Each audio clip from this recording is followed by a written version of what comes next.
master, welcome back again to our channel. Panibagong araw, panibagong kabanata na naman ang pagsumasamayin natin ngayong araw na ito.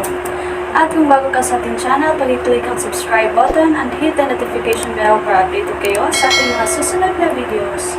So mga master, bago natin simulan ang ating kabanata ngayong araw na ito, huwag po sana natin skip yung ads mga master no, dahil malaking bagay na po yan sa ating munting channel. So simulan na natin kabanata ngayong araw na ito. Let's go! Kabanata 1161 hanggang 1170. Kabanata 1161, Quintas alam na alam ni Eleanor Wood na hindi kayang patayin ni Julius Reed ang mga panlabas na puwersa. Alam niya ito nang higit kan inuman.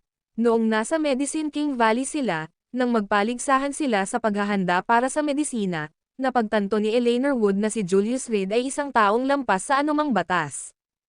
Habang iniisip ng iba kung paano papatayin si Julius Reed, iniisip naman niya kung paano magmumukhang makatwiran ang pagkamatay nito. Ang pag-iral mismo ay makatwiran. Ganyan ang makalangit na daw. Sa wakas, pagkatapos ng daan-daang mahimbing na pagtulog, nagkaroon siya ng naliwanagang realisasyon. Iyon ay, ang hayaan si Julius Reed na magpakamatay. Marahil, ito na lang ang tanging posibilidad. At ngayon, sinusubukan niya ito. Tinatangkang magplano ng isang malaking plano, na siyang dahilan kung bakit winakasan ng immortal na santo ang sarili niyang buhay. Ang isang bato mula sa ibang bundok ay maaaring umukit ng jade. Pagkalabas ng hotel, mag-isang dumating si Elwood Thornycroft sa Five Lakes Clubhouse. Para makita ang lugar na ito na dating puno ng mga alaala. Noong una siyang dumating sa Gonzales City mula sa Amerika, ito ang kanilang pangunahing punong himpilan. Sa pangunguna ni Devlin, nanawagan si Fabian Percival upang sumugod. Marami ang nagtaksil kay Aaron Jackson at sumuporta kay Fabian Percival bilang bagong boss. Noon, ang Five Lakes Clubhouse ay puno ng mga bayani. Ito ay lubos na masigla. Kahit sa salo-salo sa kaarawan ni Fabian Percival, kalahati ng populasyon mula sa lalawigan ng Five River ang dumating upang magpakita ng suporta. Ngunit ngayon, ang lugar ay puno ng mga nalalaglag na dahon at mga guho. Tila matagal nang walang bumisita. Bumukas ng husto ang pangunahing gate. Sa gitna ng patio, naroon ang malaking pulang kabaong. Ang napakalaking pulang kabaong na ipinadala nina Julius Reed at Aaron Jackson. Ngayon, dahil naroon ang bangkay ni Fabian Percival, nakalagay ito ng kitang-kita. Sa lupa, may mga bakas pa rin ng piging ng kaarawan. Maraming mesa ang hindi pa nga nalilinis. Ang pulang confetti mula sa mga sumabog na paputok ay hinaypan din sa kung saan-saan. Nakatayo si Elwood Thornycroft sa pasukan, muling bumabalot sa kanyang isipan ang mga alaala. Marahil ay dahil sa tanawing nakakaantig ng damdamin, kaya medyo naiyak ang kanyang mga mata. Ang pagpatay sa kanyang umampon na magamit ang sarili niyang mga kamay ay isang mantsa na kailanman ay hindi niya mabubure. Kahit na ilang beses na siyang sinubukang patayin ni Fabian Percival. Ngunit hindi ito ang mga dahilan para patayin ni Elwood Thornycroft ang kanyang umampon na ama. Matapos huminto sandali, maingat na pumasok si Elwood Thornycroft. Sa harap ng kabaong, may isang kawali para sa pagpapatigas. Sa loob ng kawali, may mga bakas ng nasunog na perang papel. Tila, may isang taong pumunta upang sumamba kay Fabian Percival. Ang mga tao ang pinakamakatotohanang nilalang. Gaya nga ng kasabihan, kapag natamba ang puno, nagwawala ang mga unggoy. Nang mapatay si Fabian Percival at bumalik ang Gonzales City sa mga kamay ni Aaron Jackson. Pinutol ng lahat ang ugnayan kay Fabian Percival, at kahit ang mga pinakamatapat na tagasunod ay mabilis na naging traidor. Sino kaya ang palihim na sasambahin ang kanilang ama-amahan? Yumuko si Elwood Thornycroft, nagulat sa mga natira sa kawali ng pagpapatigas. Ngunit nang tumayo siyang muli, nakita niya ang isang kadena sa itaas ng kabaong. Ito ay isang cade ng hindi kinakalawang na asero na may itim na bakal na nakasabit sa ilalim. Katulad ng krus na bakal, ngunit hindi naman ganoon. Pamilyar na pamilyar si Elwood Thornycroft sa simbolong ito. Ito ang kakaibang simbolo sa likod ni Fabian Percival. Enno Omicron dots co Omicron. Dinampot ni Elwood Thornycroft ang kwintas, maingat itong hinawakan sa kanyang palad. Tumingin siya sa paligid at wala siyang nakitang tao. Nababalutan ng alikabok ang kadena, indikasyon na matagal na itong iniwan. Sa katunayan, simula nang mamatay si Fabian Percival, ang Five Lakes Clubhouse ay naging isang pinagbabawal na lugar. Halos walang bumisita. Una, dahil ang mga lokal na gangster ng Gonzales City ay mapamahiin, dahil sa takot na ang kanilang amo, na mamamatay na hindi kontento, ay babalik upang multuhin sila. At pangalawa, dahil tahasang ipinagbawal din ni Aaron Jackson ang sinuman na lumapit sa lugar na ito. Sa paglipas ng panahon, naunawaan ng lahat ang hindi binibigkas na kasunduan. Ama, dahan-daang lumuhad si Elwood Thornycroft, 3 beses na mariing yumoko sa kabaong.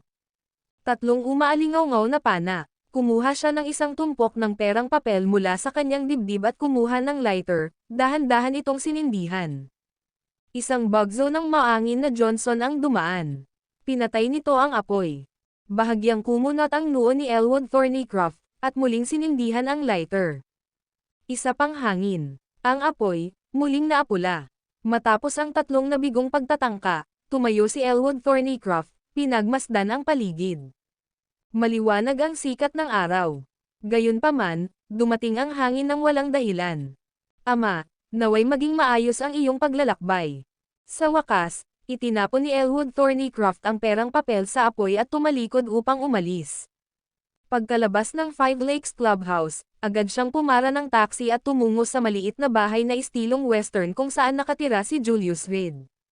Dahil sa mga pangyayari noong araw na iyon, nadama ni Elwood Thornycroft na kailangan niyang bigyan ng babala si Julius Reed. Ang pormulang iyon ay isang bagay na matagal nang pinapangarap ni Devlin na makamit. Sa simula, siya ay inayos upang palitan ang babaeng iyon at pumasok sa Ghost Valley, nagpapanggap na ibang tao, upang makalusot sa Medicine King Valley gamit ang pekeng pagkakakilanlan. Para samantalahin ang pagkakataong mahanap ang formula. May mga especially iya si Medicine King Valley ni Devlin. Ang misteryosong taong ito, na may hindi alam na benepisyo, ay nanuhol ng isang taong may impluwensya bukod sa Medicine King. Mula sa personal na pagbisita ni Medicine King sa Ghost Valley, hanggang sa pagudyok sa Valley Master ng Ghost Valley na pumunta sa Gonzales City, upang tangkaing dukutin si Keller Radcliffe upang malinang ang sikretong pamamaraan. Pagkatapos ay samungkahi ni Horton Moore na dukutin si Nelson, habang sabay na pinapakilos ang mga puwersa ng Deep Cold, Medicine King Valley, at the North Sea, na nagpapadala sa nag-iisang babaeng nakipagrelasyon sa Dragon King, sa Medicine King Valley. Paglihis ng sakuna patungong silangan. Kahit na hanggang sa puntong nawasak ang Medicine King Valley. Dahil dito, lubhang nakakapinsala sa iba't ibang puwersa sa loob ng Martial Realm. Lahat, pinagplanuhan ni Devlin. Bukod pa rito, kinuha rin niya ang pinakamisteryosong puwersang militar ng Thunder Peak Hall. Cyber, lumipat mula sa Thunder Peak Hall.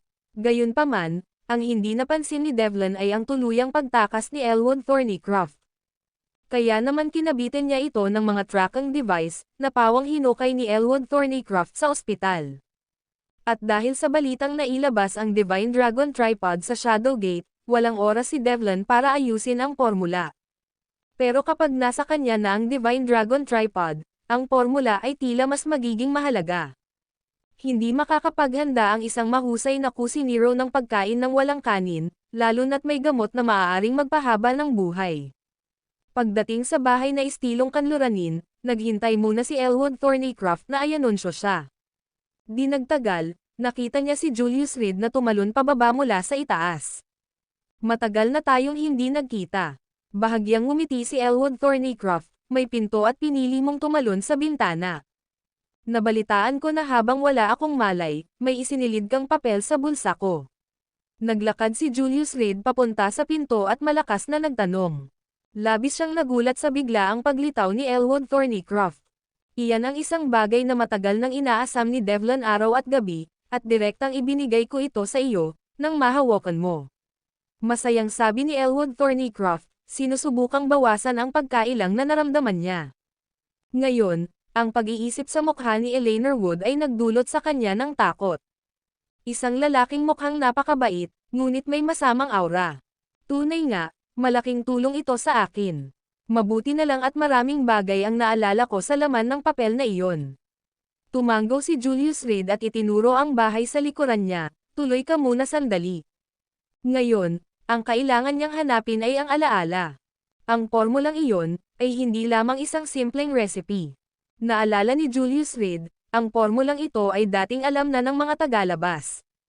Lumalabas na maaaring hindi totoo ang mga naunang palagay. Akala niya ay may nagback-engineer sa formula sa pamamagitan ng pag-aaral ng mga sangkap na panggamot. Ngayon, tila mas malamang na may naglabas nito. Biglang lumiit ng malaki ang listahan ng mga sospek. Kaunti lang ang mga taong nakakaalam ng formula. Hindi na, salamat na lang. Umiling si Elwood Thornycroft at tumingin kay Julius Reed, kanina lang, may nakahuli sa akin. Pinilit nila akong isulat ang formulang iyon, isang luma at isang bata, parehong napakagaling. Mag-ingat ka, yung binata, nababalot ng masamang aura. Yung luma, amoy tradisyonal na gamot. Pinagmasdan ni Julius Reed si Elwood Thornycroft at matapos matiyak na hindi ito nalasan, tumanggo ito, mabuti naman at ligtas ka. Paano mo nalaman? Medyo nagulat si Elwood Thornycroft. Tunay nga, ang luma ay may tiyak na amoy na nakapagpapagaling. Kakaalis lang nila rito, natatawang sabi ni Julius Reed. Natagpuan ko ang bagay na ito na nakahiga sa kabaong ni Fabian Percival. Iniunat ni Elwood Thornycroft ang kanyang kamay at iniabot ang kwintas kay Julius Reed, mayroon pa akong sariling mga bagay na dapat asikasuhin. Alagaan natin ang ating mga sarili. Pagkatapos niyang magsalita, tumalikod na siya at umalis. Determinado, nang tingnan ang kwintas na hawak niya, nanliit ang mga mata ni Julius Reed. Ang simbolo sa kwintas, alam na alam niya. Ang video na ito ay edited by Urban Storytelling. Kabanata 1162, mga matandang kaibigan ang personal na katulong ng pinuno ng 10,000 Mountain Alliance ay nagmula sa mga karaniwang tao. Kahit walang anumang pinagmulan, ang kanilang pinagmulan ay dalisay at malinis. Sila ay mga batang babae na mababait ang puso mula sa mga ordinaryong pamilya. Wala silang karanasan sa mundo at may mabubuting intensyon. Bilang mga taong pinakamalapit sa pinuno, may pagkakatulad ang mga katulong at mga driver sa kanilang tungkulin sa paglilingkod sa pamunuan. Sa makatuwid, ang pinagmulan ng mga individual na ito ay lalong mahalaga. Bago mapili upang maglingkod sa DeMarco Mount, kinailangang tiyakin na wala silang anumang interes o kaugnayan sa dugo sa anumang bahagi ng alliance. Sa pamamagitan lamang nito maiiwasan ang pakikipagsabuatan kapwa sa loob at labas ng bansa. At sa gayon ay mapanatili ang katatagan ng buong 10,000 Mountain Alliance. Pero may isang exception, at iyon ay si Grace River. Hindi tulad ng iba pang tatlong katulong, at iyong mga naglingkod kay Julius Reed noon ngunit namatay dahil sa paglipas ng panahon. Si Grace River ay nagmula sa maharlikang pinagmulan. Ang bahagi ng alliance na kanyang pinanggalingan ay ang Mont, na maaaring makapantay sa kasikatan ng North Sea. Ang mga tao ng Mont ay matatapang at mahusay sa labanan, at sila rin ay bihasa sa pagpaparami ng kabayo. Ang kanilang mga pinalaking Emberwood horses ay isang mahalagang bahagi ng Wolf Cavalry ng 10,000 Mountain Alliance. Ang husay ng kabalyeriya ay nakasalalay lahat sa bilis ng mga kabayo. Tulad ng mga tao ng Mont, ang mga Emberwood horse ay matatapang at walang takot. Nang taong iyon, nang bumisita si Julius Reed sa Mont, nagkataong nakilala niya si Grace River, na noon ay prinsesa ng Mont. Habang umiinom kasama ang hari ng Mont, tumugtog at kumakanta si Grace River, at maging si Julius Reed, na nabuhay ng hindi mabilang na taon, ay namangha sa paghanga. Sinamantala ang pagkakataon, inalok ng hari ng Mont ang kanyang anak na babae na maglingkod sa pinuno, at pagkatapos ng ilang panghihikayat, si Grace River ay naging exception at nagsilbing personal na katulong ni Julius Reed. Ang simbolo sa kwintas ay tunay ngang sagisag ng maharlikang pamilya ng Mont. Tulad ng mga gininto ang dragon ng North Sea, ang apat na tallest na bituin ay sumisimbolo sa Mont. Sa harap ng spirit tablet ni Fabian Percival, hindi inaasahang may isang kwintas mula kay Mont. Ito ay isang bagay na hindi maiisip. Wala talagang koneksyon ang dalawa. Si Fabian Percival ay kabilang sa Thunder Peak Hall, ngunit maaari kayang may koneksyon ang Thunder Peak Hall at Grace River. Hindi ka panipaniwala, dinampot ni Julius Reed ang pendant at sinuring mabuti. Sa katunayan, ito ang sagisag ng Mont.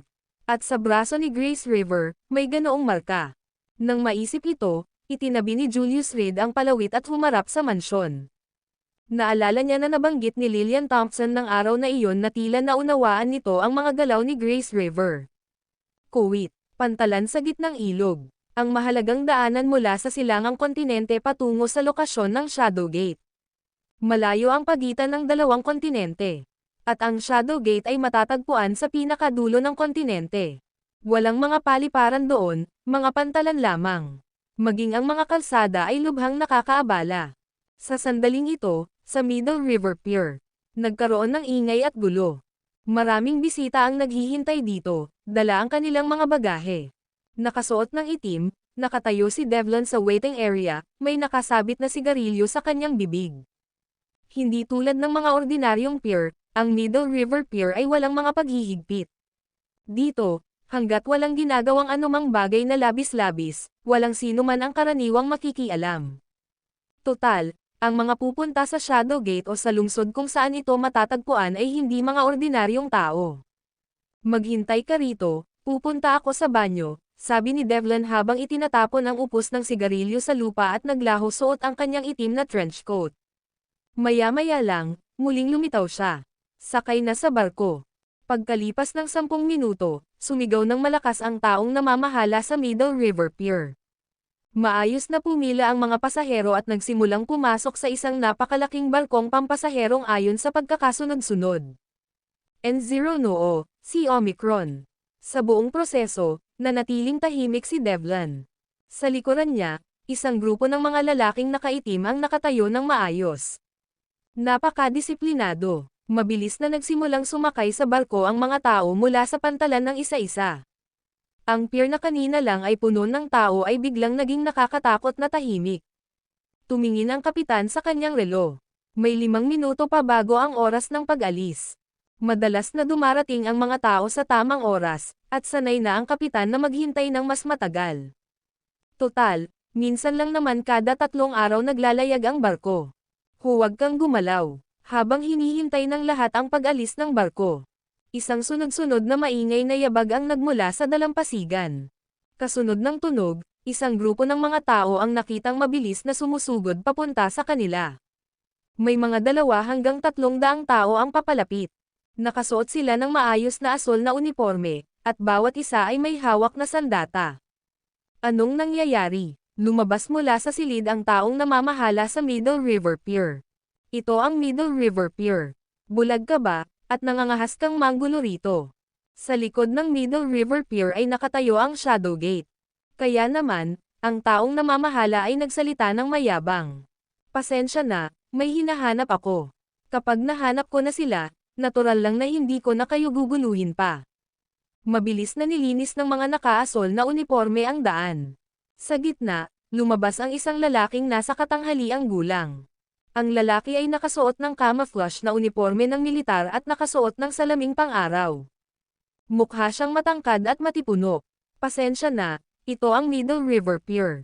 Dahil nandito ka, dapat mong sundin ang mga patakaran. Malamig na sabi ng namamahala nang makita ang bagong dating. May nang-ahas bang manggulo rito? Pagod na ba silang mabuhay? Ano ba ang sinabi mo? Inilagay ng hari ng Hilagang Bayan ang kanyang kamay sa kanyang tainga, lumapit sa taong namamahala, at sinabing, mas malakas. Sabi ko, hindi ito lugar kung saan pwede kang manggulo. Turo ng namamahala sa lupang tinatapakan niya, habang galit na sumisigaw, isama mo ang mga tauhan mo at pumunta ka. Oy, Sus Mariosep, bago pa siya matapos magsalita. Hawak ng Town North King ang isang gininto ang kahon ng nakatagong armas na biglang lumitaw, na naglalabas ng kaunting asol na usok. At ang tagapamahala ng pier na nagsalita ng napakalakas ilang sandali lang ang nakalipas ay nakahiga na lamang sa lupa. Biglang umalsa ang dugo, patay na katahimikan. Walang nang-ahas na gumawa ng ingay. Ikaw, pinatay ang boss natin. Agad na sumugod papunta sa pantalan ang ilang dosenang armadong gwardya. Sila ay kaanib ng Shadowgate at responsable para sa seguridad ng pier. Tao tayo sa Shadowgate. Naglalakas loob ka bang kalabanan si Shadowgate?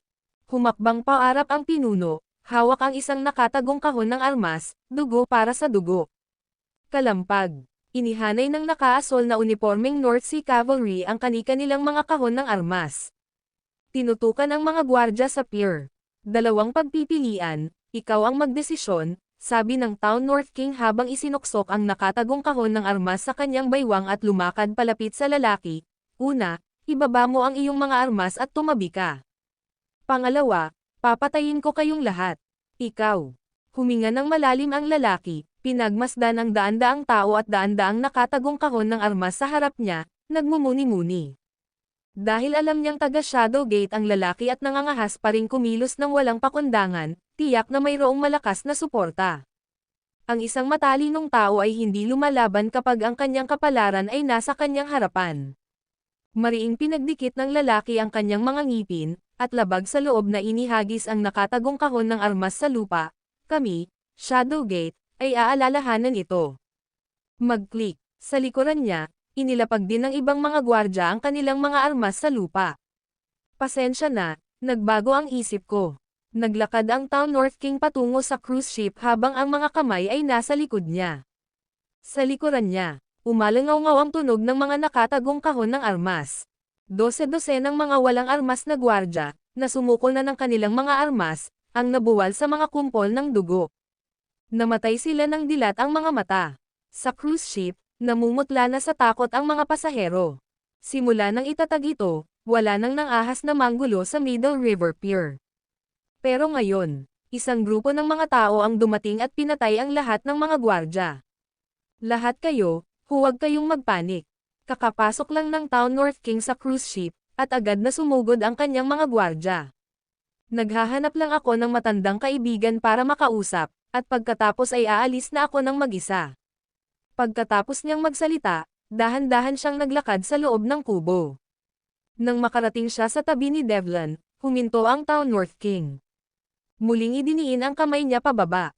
Umalangaw-ngaw ang tunog ng mga nakatagong kahon ng armas. Dose-dose ng mga lalaking nakaitim, na nakatayo sa likuran ni Devlin, ang nahulog sa mga kumpol ng dugo. Walang nakaligtas. Matandang kaibigan, sigurado akong hindi mo inaasahan yan. Itinulak ng Town North King ang mga bangkay sa tabi ni Devlin at umupo para sa kanyang sarili. Alam mo, dati pa ako na-curious. Anong klaseng mukha ang nakatago sa ilalim ng maskarang ito? Hinubad niya ang kanyang guwantes, inikat ang kanyang ulo, at biglang hinubad ang maskara ng kalaban. Ikaw. Pero nang makita ng Town North King ang mukha sa ilalim ng maskara, agad na nanlaki ang mga mata niya sa gulat. Ang video na ito ay edited by Urban Storytelling. Kabanata 1163, Pag-alis sa ilalim ng maskara. Isa itong mukha. Isang mukha na puno ng hindi masabi na takot. Bukod dito, kilalang-kilala ito ni Town North King. Pagkarating sa Middle River Pier, ang mga tao mula sa the North Sea ay naghintay kay Devlin, nagkampo 30 milya sa labas ng pier sa loob ng isang buong araw at gabi.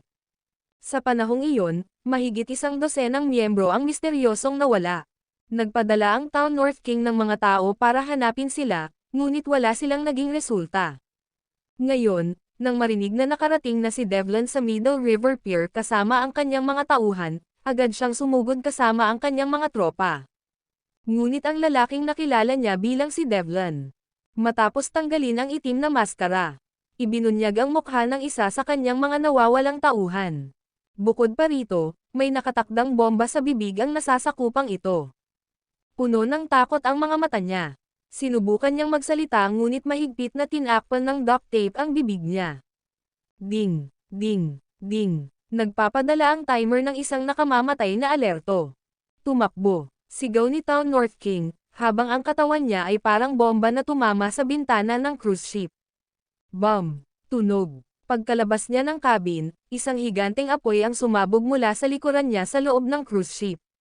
Dahil sa malakas na impact, tumilapon si Town North King sa tubig. Nagliyab ang apoy, at nagkalat ang mga labi ng cruise ship kahit saan. Maliban sa kanya, na mabilis na tumugon at nagligtas ng kanyang buhay. Namatay ang lahat ng iba pang sakay ng cruise ship. N0 no G0, S Omicron. Habang tumutunog ang pagsabog, si Devlin, na may sigarilyo sa bibig at nakahalukip ang mga kamay, ay tumingin sa dagat. Bakit ka mag-aabala? Hindi ba't mas makabubuti kung makikipagtulungan ka sa akin? Kailangan mo ba talagang sandutin ang puwitan ng tigre, sa pag-aakalang kaya mo yan? Hits. Humigop ng malalim si Devlin sa kanyang sigarilyo at ikinumpas ang kanyang kamay. Sa likuran niya, lumitaw ang mga miyembro ng cyber sa pantalan kasama ang ilang maliliit na bangka. Mga bangkang pandigma. Dumating na rito si Devlin noong nakaraang gabi. Sa ilalim ng takip-siling ng dilim, tinambangan niya at ng kanyang mga tauhan ang mga miyembro mula sa The North Sea na responsable sa seguridad. Tinakpan nila ng tape ang kanilang mga bibig, tinakat sila na magsuot ng mga uniforme ng cyber, at pinalabas sila sa pier. Gaya ng inaasahan, pinangunahan ni Town North King ang isang sorpresang pag-atake. Habang pinapanood ang mabangis na apoy na nagliliyab sa tubig, umiling si Devlin, tinanggal ang nasunog na upos ng sigarilyo, at humajejek, kailangan mo ng matibay na ngipin.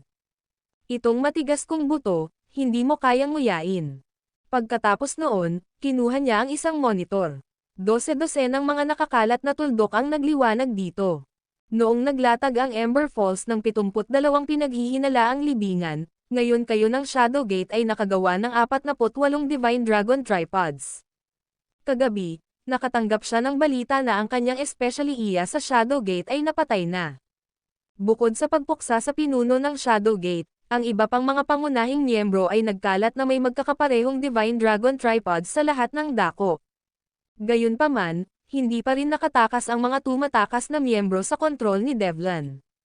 Sa kanyang pagiging 48, 23 na ang na-lockdown niya.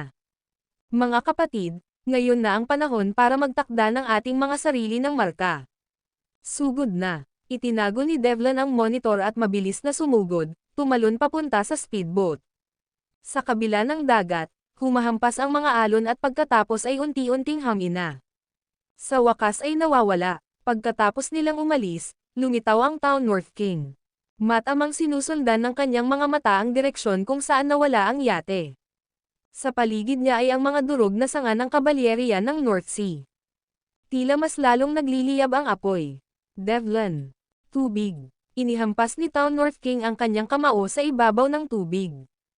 Nagdudulot ng mga alon na hanggang ilang metro ang taas. Hindi pwedeng matapos ng ganito ang paghihiganti na ito. Tumingin siya sa direksyon ni Shadowgate, habang ang dalawang kamay ay mariing nakadampi. Tubig. Kasabay ng paghampas ng mga alon. Lumitaw mula sa tubig ang katawan ni Town North King. Tinahak niya ang dagat, dumiretso sa Middle River Pier. Doon, may naghihintay na ekstrang bangka. Walang sino man sa mundo ang tanging makakakuha ng mga kalamangan nang hindi dumaranas ng mga balakid. Determinado siyang hayaang matikman ni Devlin ang pait ng pagkatalo. Nagkita sina Devlin at Town North King sa Middle River Pier. Lungsod ng Gonzales, gusali ng internasyonal na 5 estado. Pansamantalang punong himpilan ng Seven Clouds Academy. Nakatayo si Julius Reed sa gitna ng conference room, nakaturo sa isang mapa sa likuran niya. Ang tanging bagay na maaaring magdulot ng pag-aaway sa dalawang ito, na desperado ng mag-deploy ng Shadow Warrior, ay ang Divine Dragon Tripod.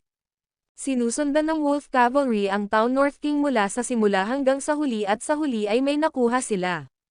Bukod dito, halos tuluyang nalipol ni Devlin ang North Sea Cavalry. Patuloy na nakasunod ang Wolf Cavalry matapos humiwalay sa Town North King. Sila ay isang piling unit ng pagsubaybay, na may kakayahang mahigpit na subaybayan ang mga galaw ng kalaban nang hindi napapansin. Ilabas mo na ang balita ngayon. Mag-click. Inihagis ni Julius Reed ang kanyang panulat sa mesa, sabihin mo sa lahat sa mundo ng martial arts, ang Divine Dragon Tripod ay nasa Shadowgate. Tulad ni Devlin, tumalikod na rin si Shadowgate ilang taon na ang nakalilipas ngunit nanatiling tapat sa ating Seven Clouds Academy. Bukod dito, gawin itong magarbo, dalhin ang watawat ng Golden Dragon na nilunok ang araw at tumungo patungo sa Shadowgate. Naiintindihan ko. Tumayo si Lena sa Templeton para umalis, pagkatapos ay nag-atubili at bumalik, Mad Dragon, kung gayon ikaw. Sa sobrang kasabikan, natural lang na hindi ako pwedeng palampasin. Si Julius Reed, kahit papaano, ay nakakuha ng maskara sa kanyang kamay.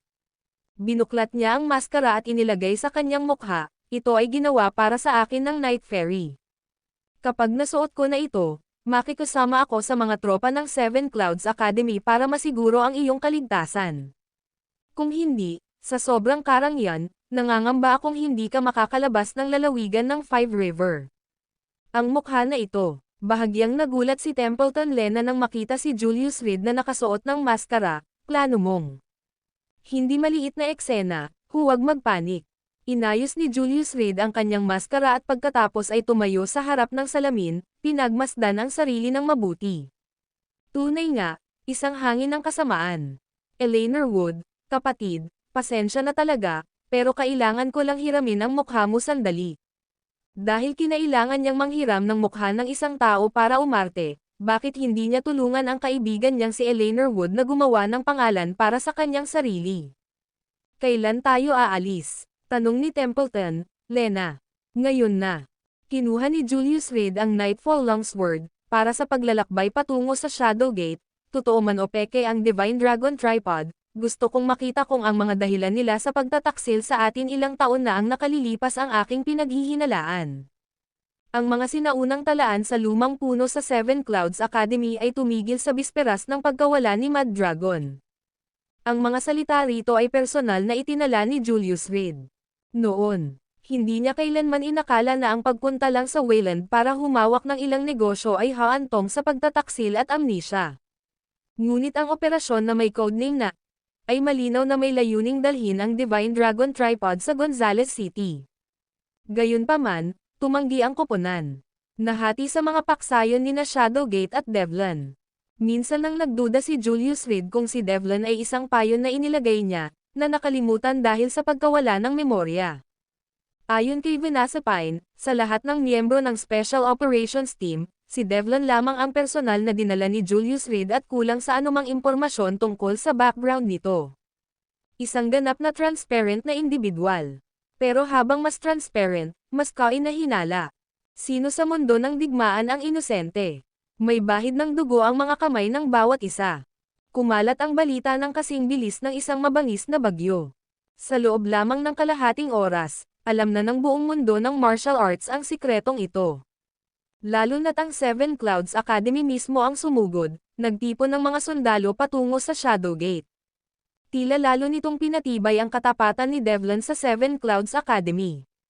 Samantala, sa hangganan ng lalawigan ng Limang Ilog, isang lalaking nakabalabal ang may hawak na telepono, nakatitig sa walang tigil na pag-agos ng mga mensahe sa screen. Sa ilalim ng balabal, mayroong mata ng impyerno. Banal na tungkol ng dragon. Si Nathaniel Worm ay nakasuot ng itim na balabal na may hood. Sa kanyang kamay, hawak niya ang isang itim na mahabang espada. Bulong niya sa sarili, ang ganda talaga ng gamit na ito. Ang video na ito ay edited by Urban Storytelling. Kabanata 1164, pagsakay sa eroplano ang Gonzales City papuntang Middle River Pier ay walang direktang ruta. Ngunit maaaring sumakay ng eroplano, at marating muna ang lungsod malapit sa Middle River Pier. Tapos sumakay ng kotse papuntang pier. Direktang nagrente ng eroplano ang Seven Clouds Academy. Isang grupo ng mahigit 100 tao ang dumiretso sa lungsod ni Cook. Lungsod ni Cook, ang lungsod na pinakamalapit sa Middle River Pier. Dati itong hangin na sa ekonomiya dahil sa liblib at atresadong kalagayan nito. Kalaunan, nakaranas din ito ng kaguluhan sa digmaan at muntik ng maging isang desyerto na lungsod. At saktong pag-alis nila, dumating naman sa paliparan ng Gonzales City ang Eleanor Wood, sa pangunguna ni Zane Ellsworth. Isang matandang lalaki at isang binata, mukhang mga maharlika sila mula sa isang mayamang pamilya. Mayabang. Si Eleanor Wood ay nakasuot ng puting suit at isang pares ng salaming pang-araw, at may hawak din siyang payong. Natutunan niya ito mula sa mga libro. N-Omicron o S.O.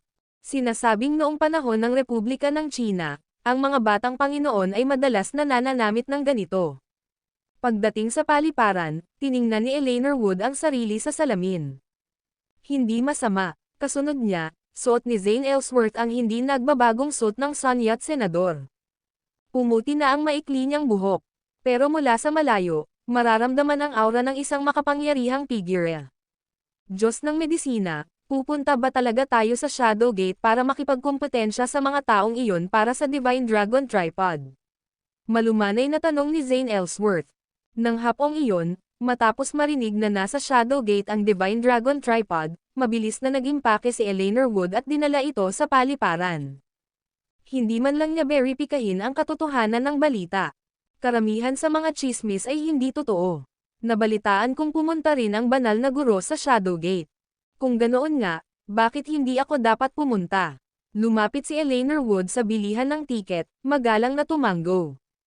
Para sa mga walang alam, mahirap siyang iugnay sa walang awang Diyos ng medisina. Iisipin lamang siya ng isa bilang isang elegante at kaaya-ayang batang Panginoon.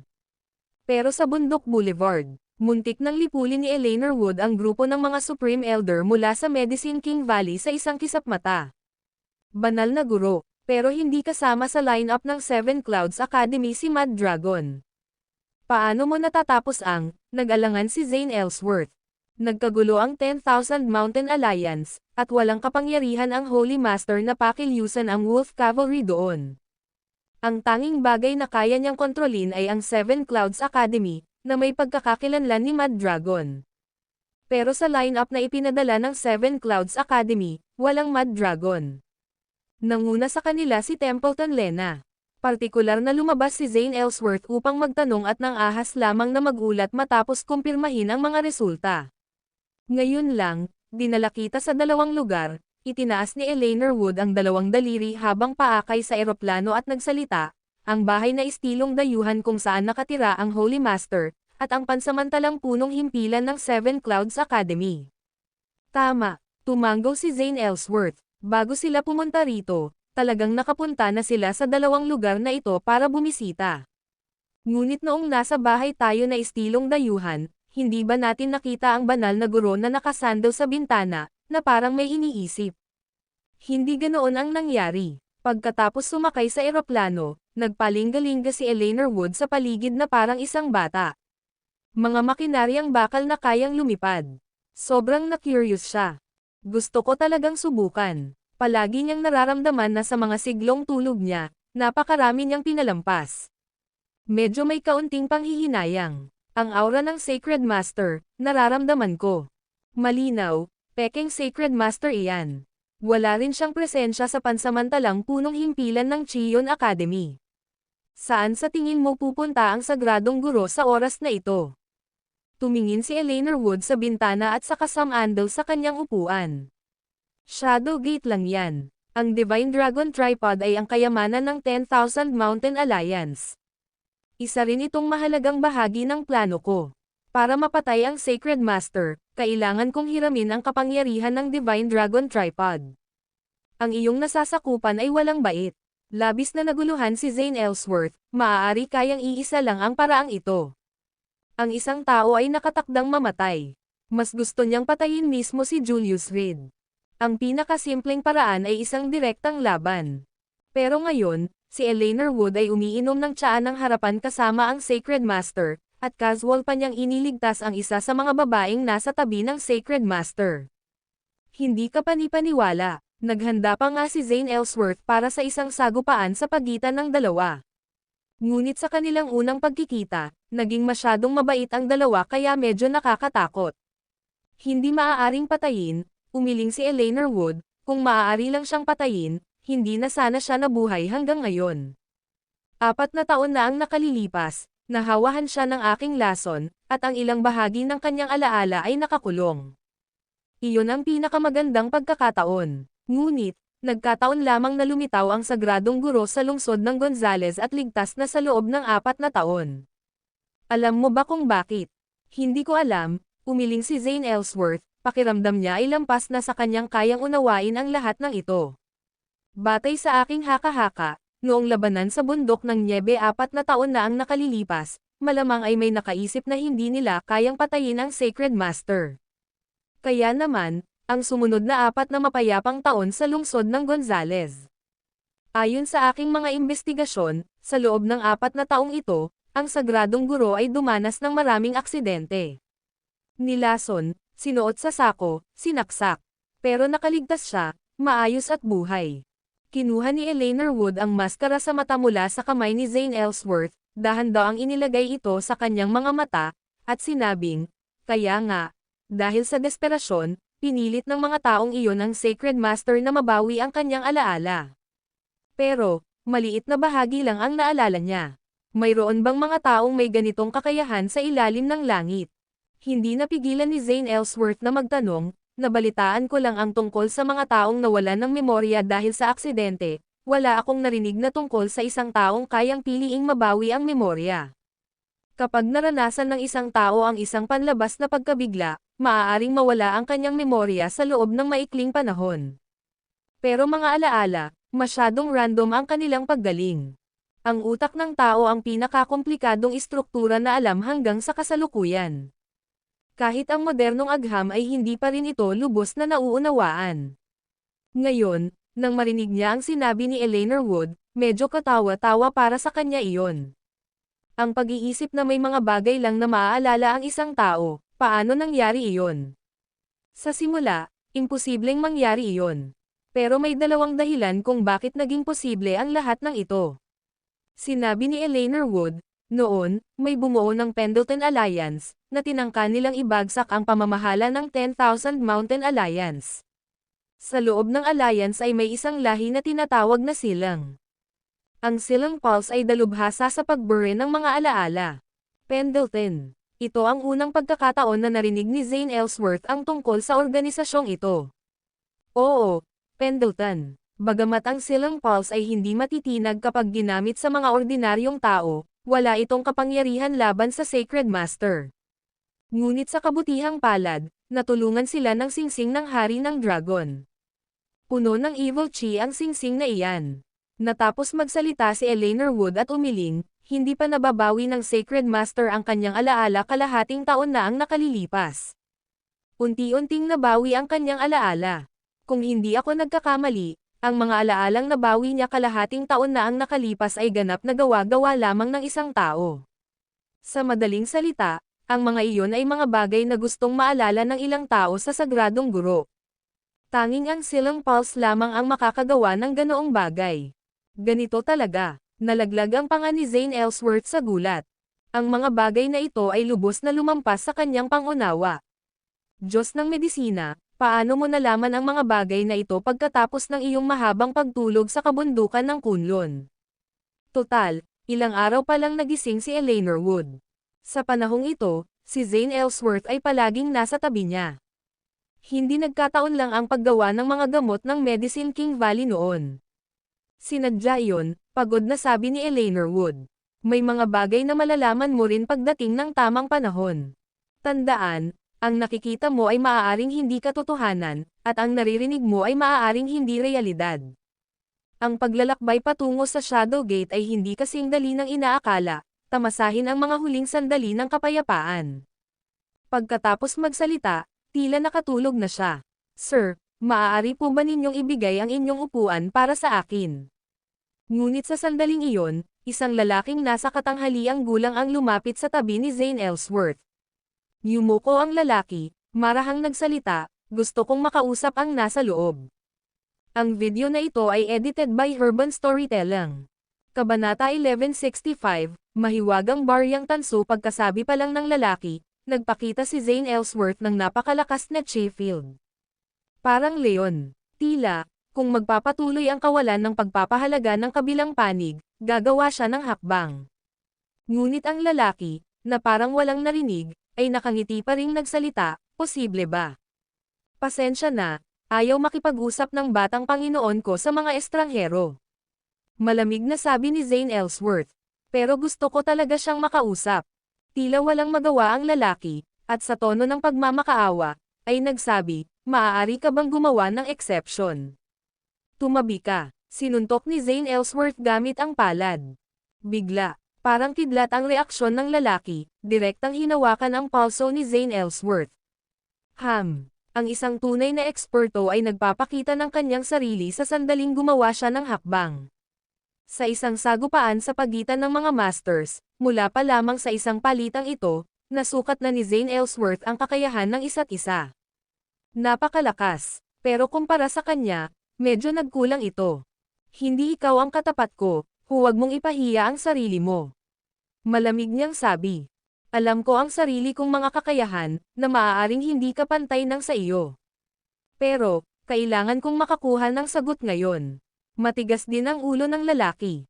Si Zane Ellsworth ang punong Supreme Elder ng medicine sa King Valley, na may walang kapantay na kakayahan sa buong lambak. Sa buong mundo, hindi marami ang makakatalo sa kanya.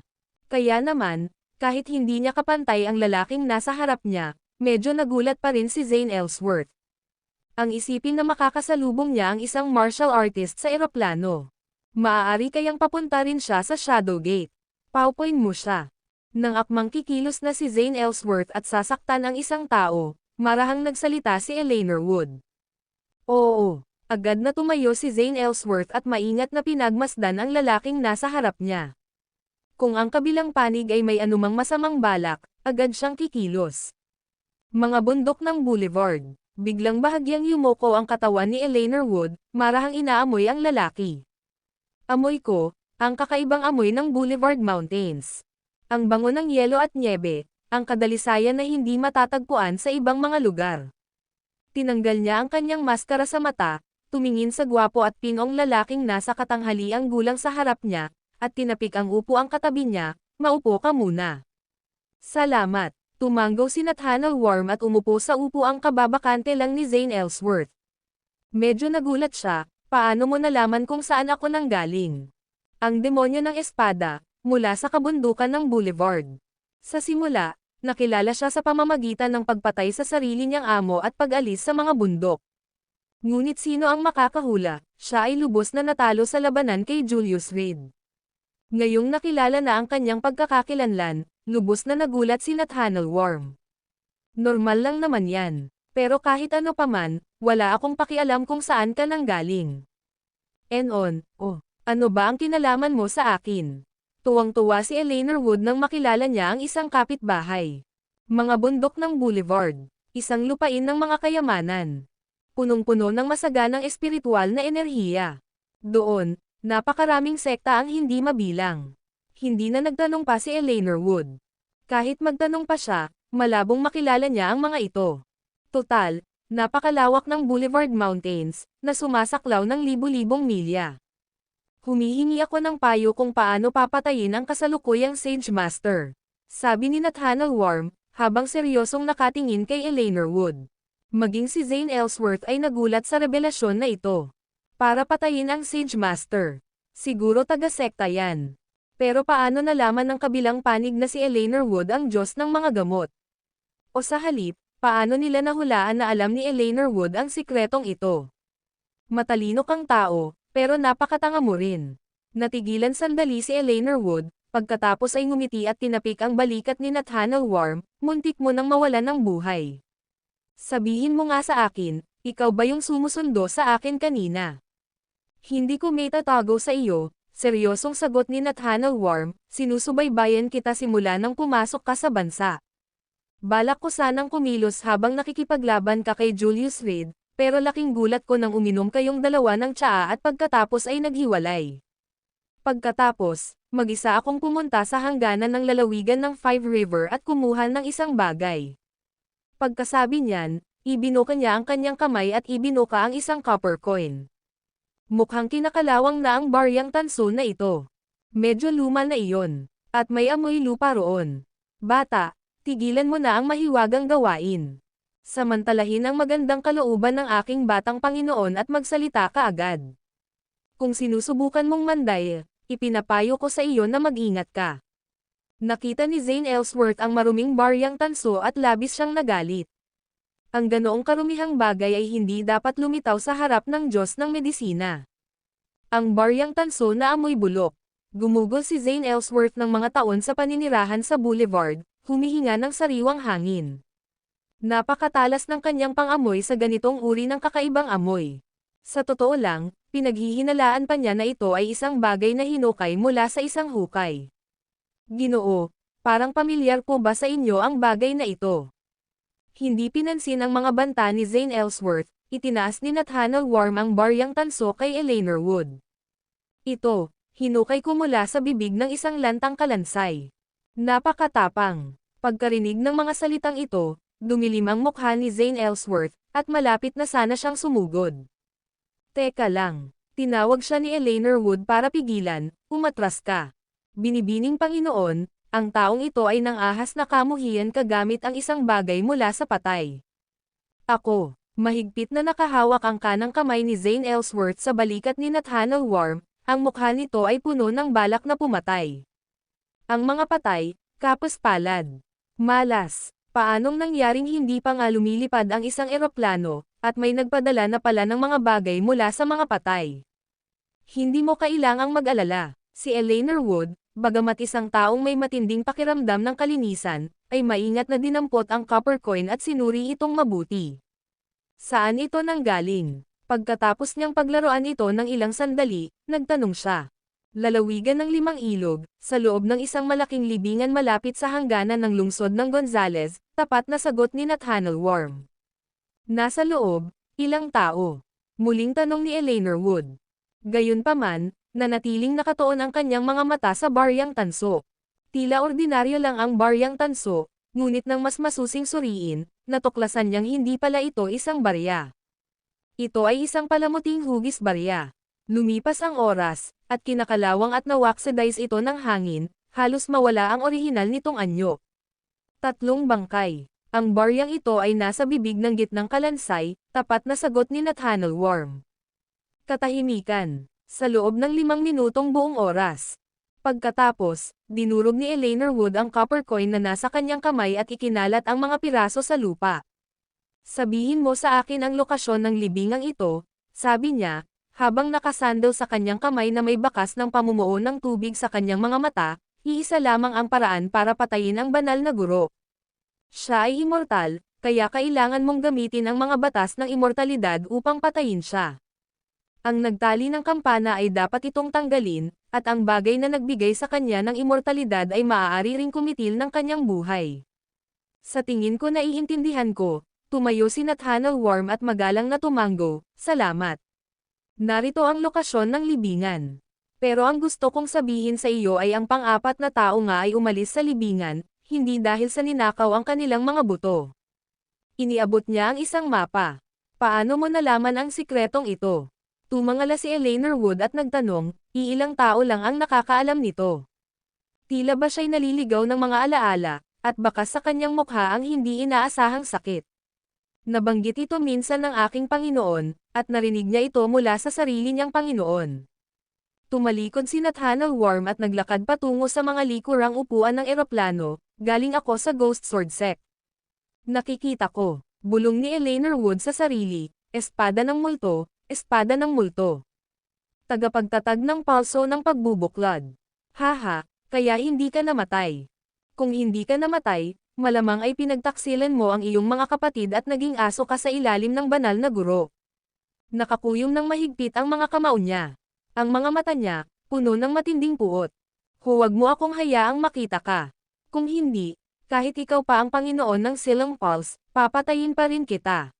Marahang itinaas ni Eleanor Wood ang kanyang manggas, at ibinunyag ang isang braso na may markang kapareho ng nasa copper coin. Ang video na ito ay edited by Urban Storytelling. Kabanata 1166, pakikipag-usap sa likod ng isang tao paglapag ng eroplano, tamad na nagunat si Julius Reed. Paliparan ng lungsod ng Cook. On. Ito na ang pinakasirang paliparan na nakita niya. Wala ni isa. Nang lumapag ang eroplano, hindi tumitigil sa panginginig ang katawan nito. Labis na nahirapan ang mga gulong sa masungit na runway. Ang buong paliparan ay inabandona sa loob ng maraming taon. Maging ang sementong kanilang tinapakan ay dali-daling inilatag ng hapong iyon. Hindi pa nga iyon tuyo noon. Tila, may dumating ng maaga at gumawa ng ilang simpleng renobasyon sa Cook City Airport, kahit papaano sapat na para makapaglapag ng mga eroplano. Mad Dragon, ang mensaheng inilabas natin ay tiyak na nakaakit ng maraming tao mula sa mundo ng martial arts. Itinuro ni Templeton Lena ang ilang eroplano sa paligid nila, at ang basa pa ring sementadong lupa sa ilalim ng kanilang mga paa. Maaga tayong dumating, pero mukhang mas maaga pa ang ilan. Sa paligid ng paliparan, maraming sasakyan ang pabalik-balik ng walang tigil. Nagkalat ang mga damo sa lugar, hindi mo inaasahang makakakita ng mga tao. Ang mga sasakyang iyon ang malinaw na mga paraan ng transportasyon para sa mga mandirigma ng mundo ng martial arts. Napakalakas ng pang-akit ng Divine Dragon Tripod sa mundo. Naglakad-lakad si Julius Reed na nakakross ang mga kamay sa likuran, tumatawa at umiiling, para sa kayamanan, ibinabayad ng tao ang kanyang buhay, para sa pagkain, namamatay ang isang ibon.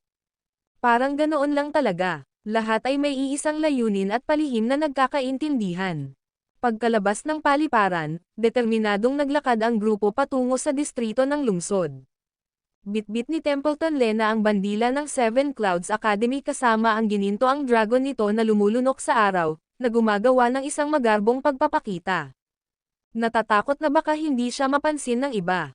Nang makasalubong niya ang iba mula sa mundo ng martial arts sa daan, hindi niya man lang sila sinulyapan, itinutulak lang niya sila palayo. Total, kasunod ng labanan sa Medicine King Valley, muling nagkaroon ng matinding puot ang Seven Clouds Academy sa mga taong ito, walang posibilidad para sa pagkakasundo. At nang makita ng mga taong ito ang ginintoang dragon na nilalamon ang bandila ng araw, dali-dali silang tumalikod at umalis, at ipinakalat ang balita. Ang lungsod ni Cook ay nasa ilalim ng pagkabulok.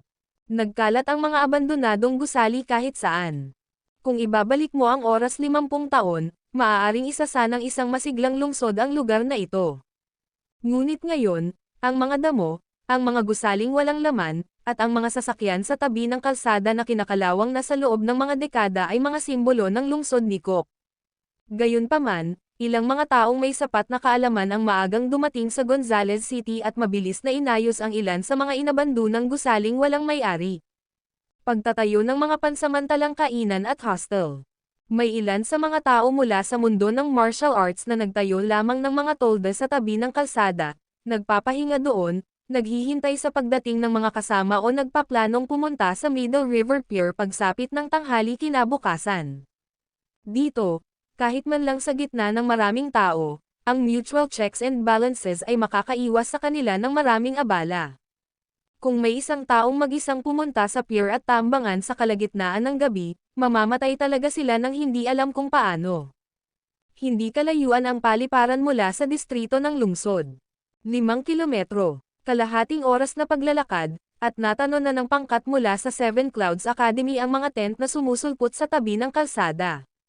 Medyo madali lang ang pananatili sa mga toldang ito, tutal, ang mga mandirigmang ito mula sa mundo ng martial arts ay hindi naman maselang mga batang Panginoon.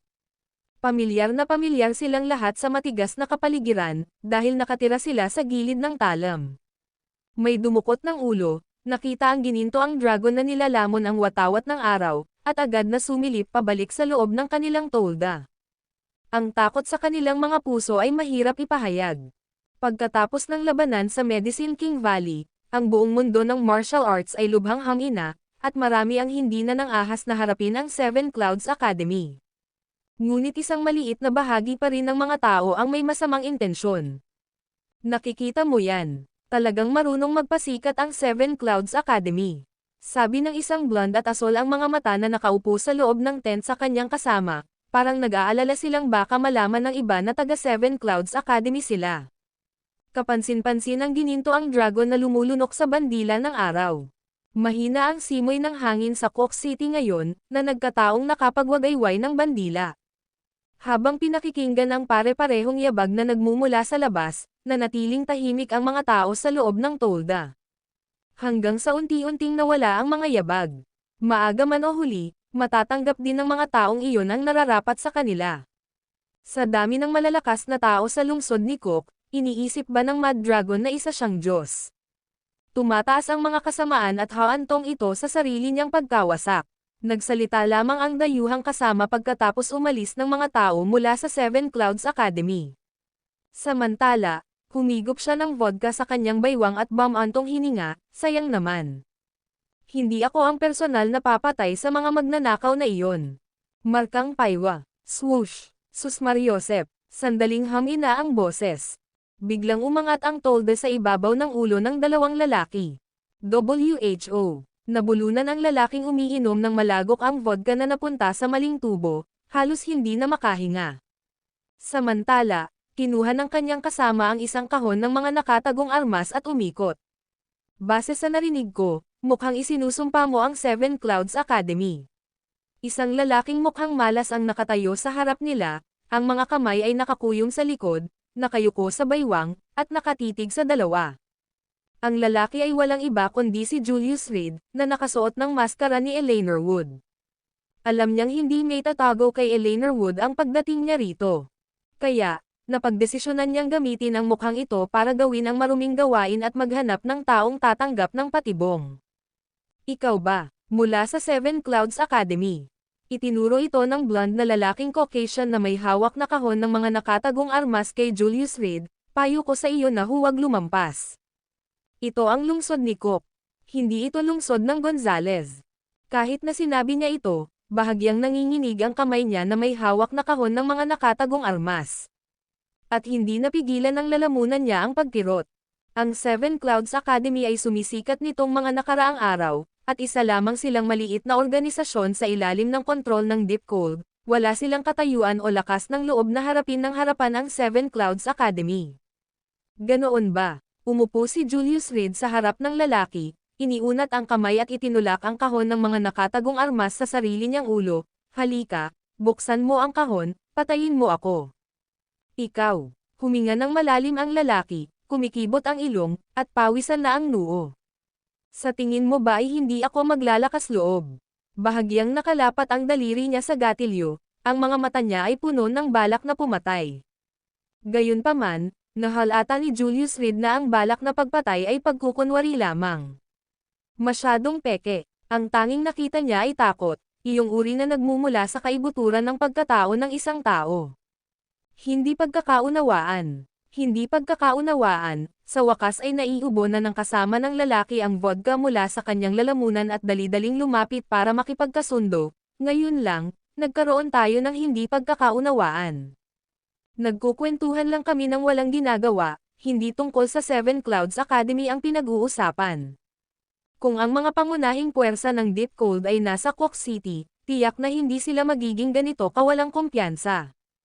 Ayon sa impormasyon, hindi lumitaw ang Mad Dragon. Si Templeton Lena lang ang pinakamalakas mula sa Seven Clouds Academy.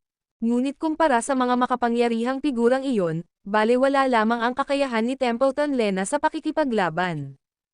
Kailangan lang nilang hintayin ang pagdating ni Deep Cold, at hindi na malayong dumating ang kapahamakan ng Seven Clouds Academy. Pero sa ngayon, kailangan nilang alagaan ang kanilang mga sarili. Hindi pagkakaintindihan. Pang-iinis ni Julius Reed, dahil hindi pagkakaunawaan, kung sakaling hindi kita sinasadyang masaktan, hindi rin iyon pagkakaunawaan. Swoosh! Sus Mariosep! Hindi pa natatapos ang mga salitang iyon, kinurot niya ang kahon ng mga nakatagong armas at itinapat ito sa ilong ng lalaking blonde sa harap niya. Array! Kasunod ng isang sigaw, natisod ang lalaki sa lupa, habang bumubulwak ang dugo mula sa kanyang ilong. At ang mga tao mula sa mga nakapalibot na tolda ay tumayo lahat. Bawat isa ay may matinding kislap sa kanilang mga mata. May mga 30 sila, bawat isa ay may hawak na sandata.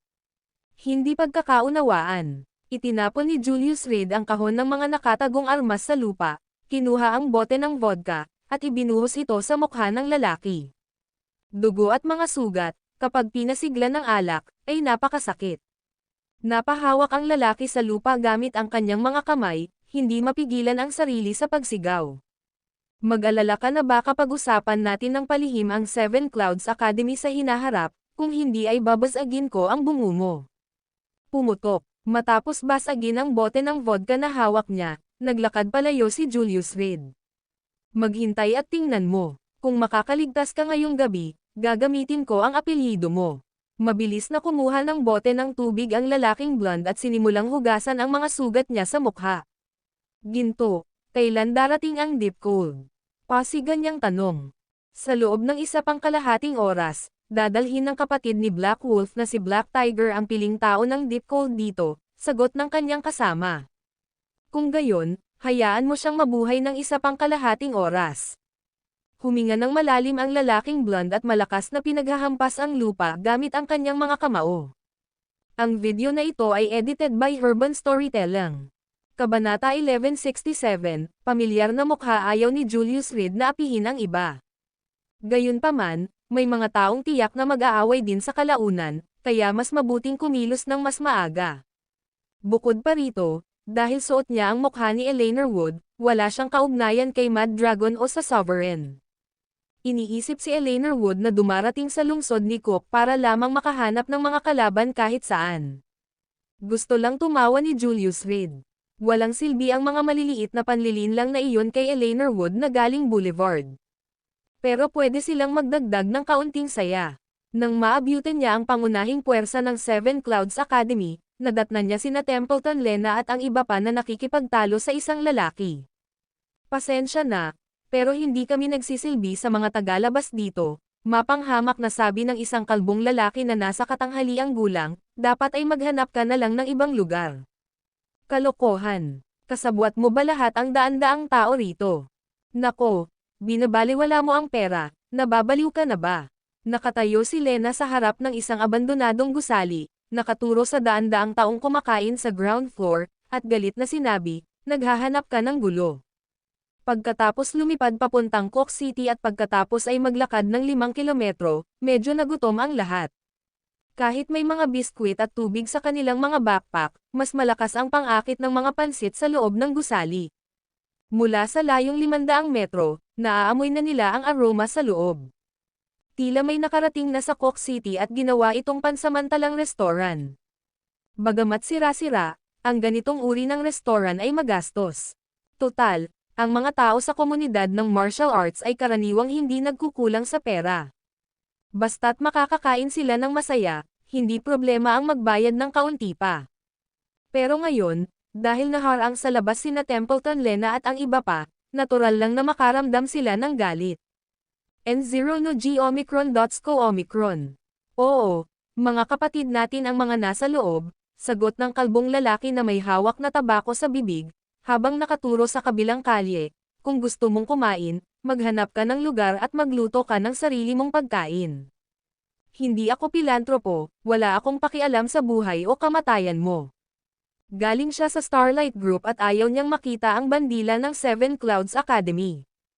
Kung hindi lang ganoon kababa ang posisyon niya, malamang ay inatake na niya ang mga arrogant na disipulo ng Seven Clouds Academy sa harap mismo ng mga mata niya. Sa labanan sa Medicine King Valley, ang Starlight Group ay nagtamo ng matinding casualty. Ilang pangunahing miyembro ang napatay. Nang marinig na ang Divine Dragon Tripod ay nasa Shadowgate, sila ay nagmadali mula sa East Asia at sila ang unang pamwesto rito. Habang naghihintay sa mga barko, nakahuli sila ng ilang chef at kumita ng pera. Pero talagang tumanggi silang maglingkod sa kahit sino mula sa Seven Clouds Academy. Anong ibig mong sabihin? Kumuha si Lena ng isang nakatagong kahon ng armas mula sa Templeton at idiniin ito sa ulo ng kalbong lalaki, maniwala ka man o hindi, pasasabugan ko ang ulo mo. Itinuro niya ang bandila sa likuran niya at malamig na sinabi, tingnan mong mabuti, mga taga Seven Clouds Academy tayo. Paano kung Seven Clouds Academy yan? Hinablot ng lalaki ang nakatagong kahon ng armas mula sa kamay ni Templeton, at may paghamak na sinabi, pinapayuhan kita, huwag kang magpakita ng kung ano-ano. Kung wala ang Mad Dragon, sa tingin mo ba ay mahalaga ka? Mag-ingat ka, sa labanan sa Medicine King Valley, marami kang na-offend na tao, mag-ingat ka sa isang sniper. Pagkasabi niya noon, tumalikod na siya at naglakad papunta sa gusali. Tumigil ka, sampal. Idiniin ni Templeton Lena ang kanang kamay sa kanang balikat ng lalaki, pilit itong hinihila pabalik. Kakain ako ng pansit dito ngayon, gusto mo man o hindi. Bigla, habang nagaganap ang pagtatalo sa may pintuan, ibinaba ng mga tao sa loob ang kanilang mga chopstick at lumabas na may dalang mga armas. Anong nangyayari? Sumigaw ang isang matanda, nagdudulot ng gulo. Gusto lang naming pumasok at kumain. Maya-maya lang, kararating lang ni Julius Reed. Nang makita ang eksenang ito, lumapit siya kay Templeton at sinenyasan si Lena na bumitaw na. Ikaw ay, sinuri siya ng kalbong lalaki, at kinurap-kurap, parang hindi kita kilala. Ang taong ito ang punong katiwala ng Seven Clouds Academy, si Eleanor Wood. Ipinakilala ni Templeton si Lena mula sa gilid, sa Seven Clouds Academy, maliban kay Mad Dragon, ang punong katiwala ang namamahala. Siya ang namamahala sa biyaheng ito. Punong Katie wala, pasensya na, sabi ng kalbong lalaki na may bahid ng paghamak sa kanyang mga mata, maaari ko bang malaman ang gawain ng punong Katie wala rito?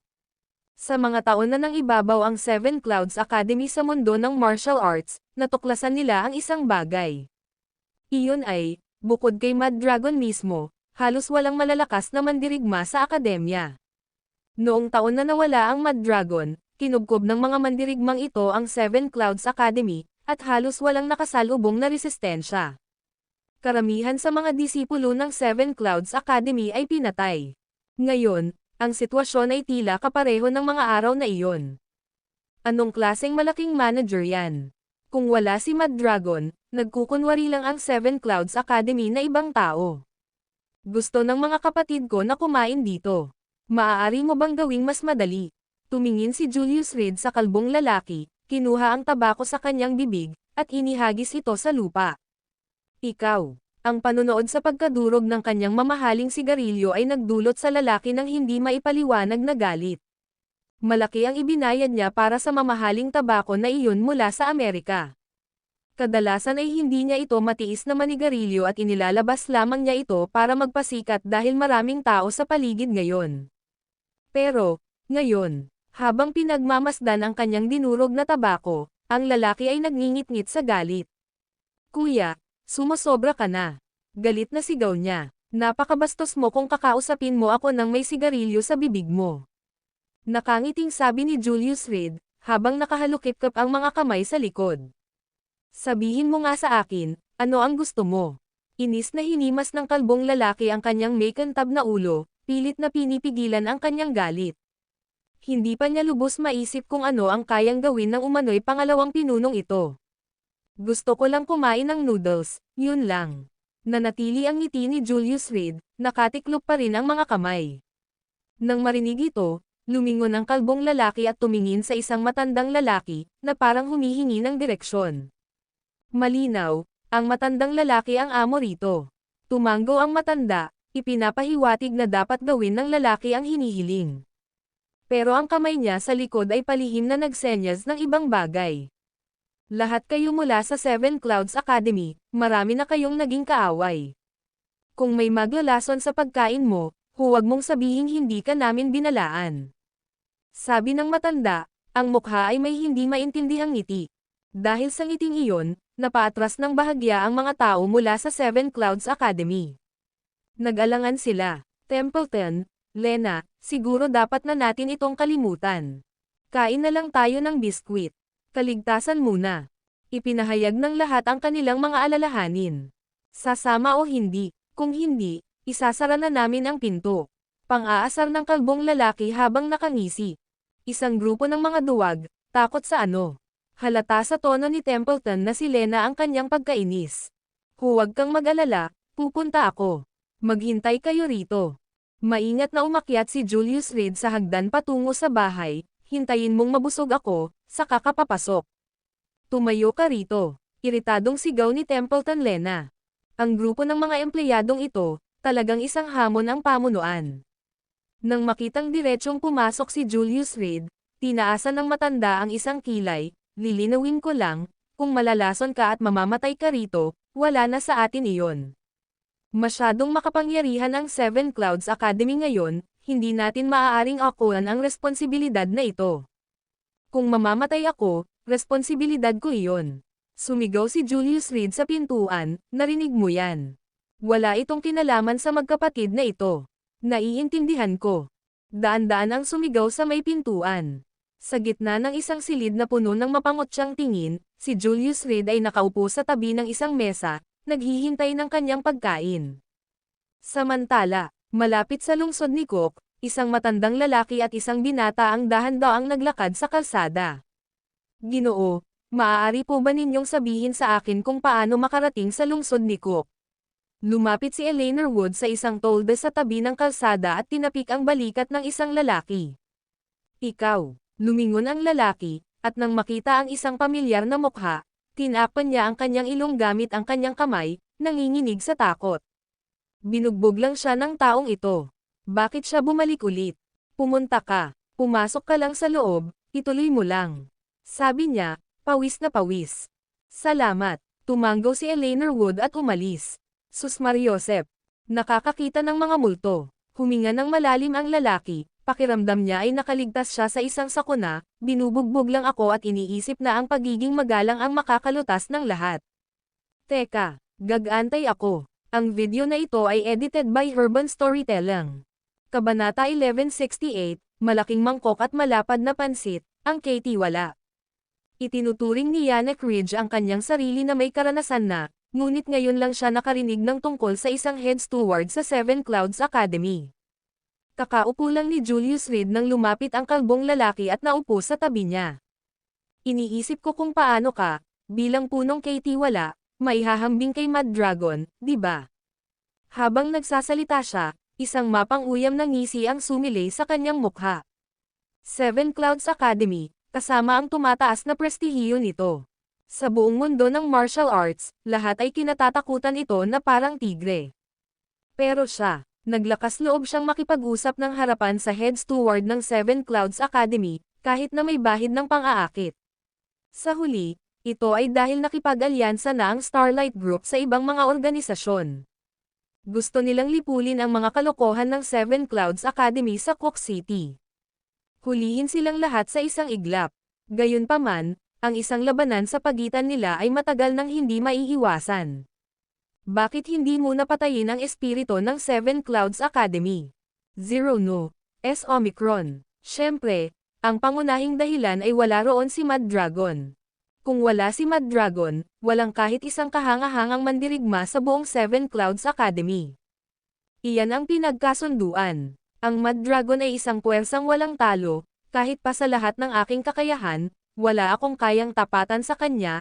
Sumando si Julius Reed sa kanyang upuan, nakatingin sa kalbong lalaki, kung hindi ka sana nakaluhod ng ganito katagal. Tama ako, di ba? Ikaw. Nagalit ang kalbong lalaki dahil sa kahihiyan, hindi makasagot ng mga sandaling iyon. Oo, sa buong mundo ng martial arts, tila walang sino man ang nangangahas na harapin si Mad Dragon ng harapan. May ilan noon, pero patay na silang lahat ngayon. Hey, kung ganoon huwag na nating pag-usapan si Mad Dragon. Ang kalbong lalaki, kung tutuusin, ay isang kilalang tao sa Starlight Group, at mabilis na iniba ang usapan. Bagong mukha ka, di ba? Bagong sali sa Seven Clouds Academy. Walang basura sa mga tauhan ni Mad Dragon, ano kaya kung mag-away tayo ng kaunti? Mungkahi niya ng may ngiti sa kanyang mukha, walang personalan, isang simpleng pagpapalitan lang. Sa loob ng sira-sirang gusali, mahigit 100 tao ang nakaupo. Amoy-amoy lupa at bulok din ang silid. Matagal na ring wala ni isang dumaan, maging ang mga daga ay nagkukumahog sa kanilang mga paa sa liwanag ng araw. Sa sulok, nakatambak ang basura. Marahil ay isang mabilisang paglilinis ng Starlight Group pagdating. Sa ganoong kadilim at mamasamasang kapaligiran, si Julius Reed ay walang gana kumain. Ang sinasabing kainan ay isa lamang pang-aasar. Iniisip kung paano siya makakagawa ng gulo kahit kailan niya gusto at may magtanggol sa kanya. Nakakapanabak ang pakiramdam. Tanggapin ang isang hamon. Paano mo planong gawin iyon? Tumingin siya kay Apo at nagtanong, hindi maganda kung aksidente kitang mapatay gamit ang mabigat na kamay. Hey, talaga, wika ni Apo na may bahid ng kaba. Nagsusuri lang siya, gustong sukatin ang lakas ng kanyang kalaban. Kung isa siyang malakas na kalaban, maghihintay sila para kumilos ng magkasama sa gabi. Pero kung isa pala itong tigreng papel, puputulan niya ito agad-agad. Gusto kong maglaro ng malaki, hindi kailanman maliit. Hampas. Hinugot ni Julius Reed ang isang nakatagong kahon ng armas mula sa kanyang baywang at inihagis ito sa mesa. Oy, sus Mariosep, sa paligid niya. Agad na tumayo ang mga miyembro ng Starlight Group at iba pang mga mandirigma mula sa martial arts world, maingat na pinagmamasdan si Julius Reed. Maging si Apo ay likas na napaatras, bakas sa mukha ang takot. Gamit ang kaunting lakas ng loob na yan, gusto mo akong paglaruan. Marahang tinapik ni Julius Reed ang mesa, narito ako, nag-iisa sa inyong punong himpilan, may inilalabas na nakatagong kahon ng armas. Kinuha niya ang kahon at inilabas ang nakatagong kompartimento. Sa loob, walang mga darts. Ito pa lang, at naguguluhan ka na, hinahamon mo na ako. Habang nagsasalita siya, puno ng paghamak ang kanyang mga salita. At paghamak, kalimutan mo na yan. Sa sobrang lakas ng loob ko, sawa na ako sa Starlight Group. Lumapit kayong lahat sa akin, wala akong pakialam. Pagkatapos niyang magsalita, nag-alab sa kahihiyan ang mga mukha ng mga miyembro ng Starlight Group. Tunay nga, sa sarili nilang lungga, ang pagkuha lamang ng isang walang laman na nakatagong kahon ng armas ay labis na nilang natakot. Isang lubos na kahihiyan. Hey! Hinaplos ni Apo ang malamig na pawis sa kanyang kalbong ulo nang hindi komportable at dinilaan ang kanyang mga labi, maglaro ng malaki, ano ang maituturing na malaki. Siguradong takot siya. Ang watawat ng gininto ang dragon na lumulunok sa araw ay tinakat sila sa loob ng 7 taon. Ilang araw pa lang ang nakalipas, nagdulot ng kaguluhan ang Mad Dragon sa Medicine King Valley. Hindi mabilang na mga piling tao mula sa Starlight Group ang inilibing doon. Takot, iyan ay takot na nakatanim sa kanilang mga buto. Pero kailangan laging ipagtanggol ng isang lalaki ang kanyang sarili. Lalo na't maraming kapatid sa paligid. Nasa alanganin ang buhay ko kapag nakikipaglaro ako sa iba, itinulak ni Julius Reed ang kahon ng mga nakatagong armas patungo sa lalaki, walang pakialam na nagsasalita, kung gagawa ako ng hakbang, tiyak na may mamamatay. Sa kasamaang palad, ang huling nakatayo ay ako. Isusugal mo ang buhay mo. Huminga ng malalim si Apo, galing ka sa Seven Clouds Academy. Kung papatayin kita, mapapahamak ang Starlight Group. Ang Major Steward, parang pangalawang pinuno. Sa ganoong klaseng karakter, hindi talaga siya maglalakas loob na gumawa ng kahit anong galaw ng basta-basta.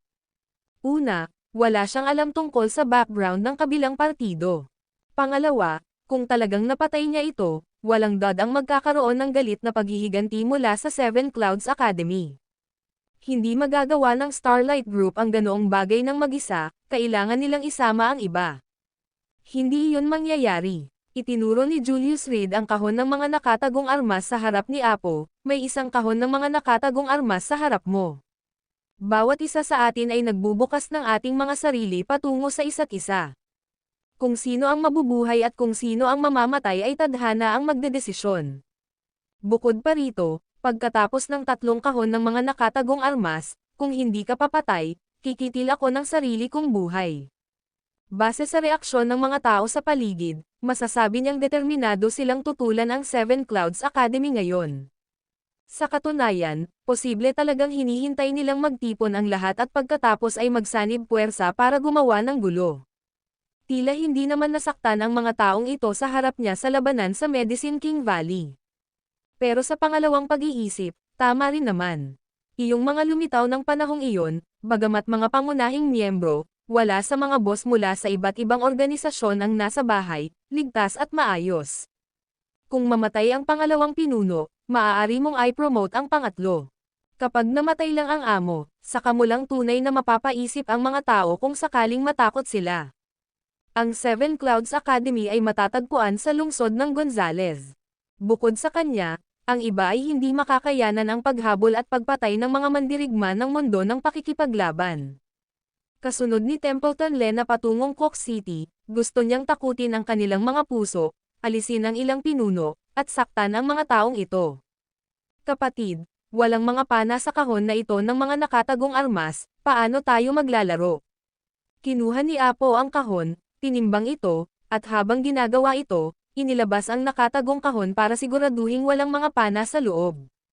Tulad ng sinabi ko, pagkatapos ng 3 nakatagong kahon ng armas, kung hindi ka mamamatay, kikitil ako ng sarili kong buhay, pinag-cross ni Julius Reed ang kanyang mga binti, nakasandal sa upuan.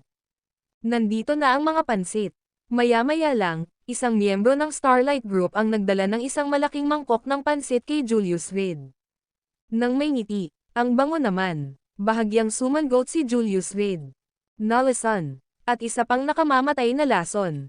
Isa na nagsara sa lalamunan kapag nadikitan ng dugo.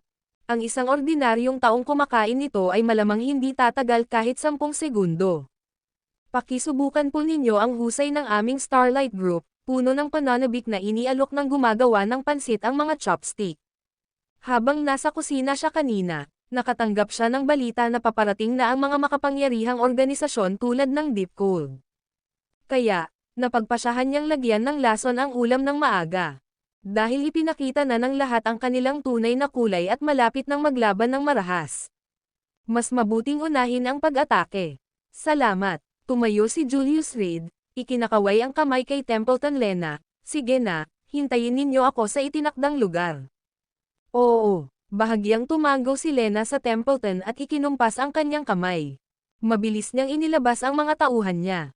Matapos mawala ang grupo, dinampot ni Julius Reed ang mga chopstick, dahan-daang itinaas ang isang hibla ng pansit, at muling inamoy. Pakiusap, ipinilit kong ilagay itong mga pansit sa may pintuan kanina.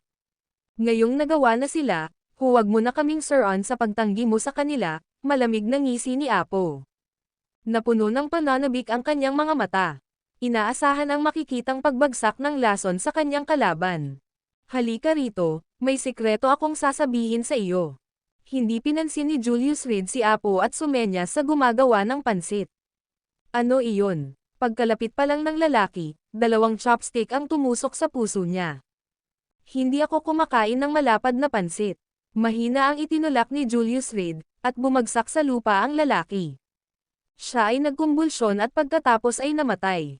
Ang video na ito ay edited by Urban Storytelling. Kabanata 1169, Sisihin ako, ang lakas ng loob mong pumatay. Tubig. Binunot ng lahat ng tao sa silid ang kani-kanilang mga sandata, nakatutok kay Julius Reed. Mga mukha na puno ng galit. Pasensya na, ayoko ng malapad na pansit. Kumuha si Julius Reed ng panyo sa kanyang dibdib at dahan-daang pinunasan ang dugo sa kanyang mukha. Pagkatapos, inihagis niya ang panyo sa bangkay. Kaya, dahil lang sa taga Seven Clouds Academy ka, sa tingin mo ay magagawa mo ang kahit anong gusto mo rito. Oy, Sus Mariosep, marahas na hinampas ni Apo ang mesa at galit na sinabi, nakapatay ka ng isang tao mula sa Starlight Group, paano kung ikaw ang katiwala ng Seven Clouds Academy? Isa itong sampal sa mukha. Sa harap ng lahat, sinampal niya ang mukha ng Starlight Group. May mga miyembro ng ibang organisasyon na naruroon. Kung sakaling mabunyag ito, mawawalan ng puri ang Starlight Group. At isa lamang siyang katiwala, hindi si Mad Dragon. Walang malaking problema. Sabi ko na nga ba, ayoko ng malalapad na pansit. Ibinuka ni Julius Reed ang kanyang mga kamay, hindi ba't sadyang nakakadiri lang ito? Ito ba ang dahilan ng pagpatay mo? Pinaikit ni Apo ang kanyang mga mata, ang kanyang tono ay may dalang malamig na pakiramdam. Pasensya na, hindi ko kailangan ng dahilan para pumatay. Sinasabi ko lang sa iyo, huwag kang gumawa ng malapad na pansit sa susunod na mangkok. Naiintindihan mo ba? Tinapik ni Julius Reed ang mukha ni Apo, sabay turo sa dart box na nasa mesa, gusto mong maglaro. Maglaro, sampal. Diretso ni Apo na kinuha ang dart box, itinuro si Julius Reed, na pagkasunduan natin, pagkatapos ng 3 dart box, kung hindi ako patay, ikaw ang dapat magpakamatay. Kahit naghahangad ng paghihiganti, ang kalaban na nagpapakamatay ay palaging mas magaling kaysa sa Starlight Group na gumagawa ng hakbang. Mayroon silang malalim na anino ng Seven Clouds Academy na nakaukit sa kanilang mga puso. Hindi iyon isang bagay na kayang burahin sa ilang salita lang. Sige, ang dami namang nakikinig dito. Itinuro ni Julius Reed ang mga tao mula sa iba't ibang puwersa sa paligid, sa kamarahang sinabi, hindi ako nandadaya. Magaling. Nagtitiwala ako sa reputasyon ng Seven Clouds Academy. At naniniwala ako sa reputasyon ng Mad Dragon. Itinaas ni Apo ang dart box, inihagis ito kay Julius Reed, 3 dart box lang, mauna ka.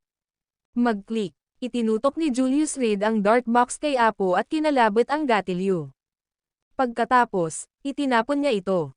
Hey, Katie wala. Ngayon, siguradong patay ka na. Matapos mahuli ang dart box, pinaandar din ni Apo ang mekanismo. Walang mga pana sa loob, paanong may mamamatay? Ang ikatlong dart box, kung hindi mo ako mapatay, tandaan mo ang sinabi mo. Pagkasabi niyan, ibibigay na sana niya ang dart box. Salamat, pero hindi ko yan kailangan. Napangiti ng bahagya si Julius Reed, ang kanang kamay niya ay mahiwagang nakagawa ng isang gininto ang kahon ng dart. Oy, Sus Mariosep, sumabog ang mga darts. Sinuntok si Apo sa noo. Kumabog. Bago pa man makapag-react si Apo sa nangyari, Natamban na siya ng matigas. Hawak-hawak pa rin niya ang dart box ng walang darts. Hinahanap mo ang kamatayan. Agad na sumugod ang isang elder mula sa Starlight Group, at idiniin ang balikat ni Julius Reed. Kapag pinatay mo ang dalawang miyembro ng Starlight Group ngayon, dapat kang mamatay dito. Nagpapakita siya ng matinding hanggaring pumatay. Sa ganitong kakayahan, kahit hindi pinuno ng Starlight, isa pa rin itong pangunahing miyembro.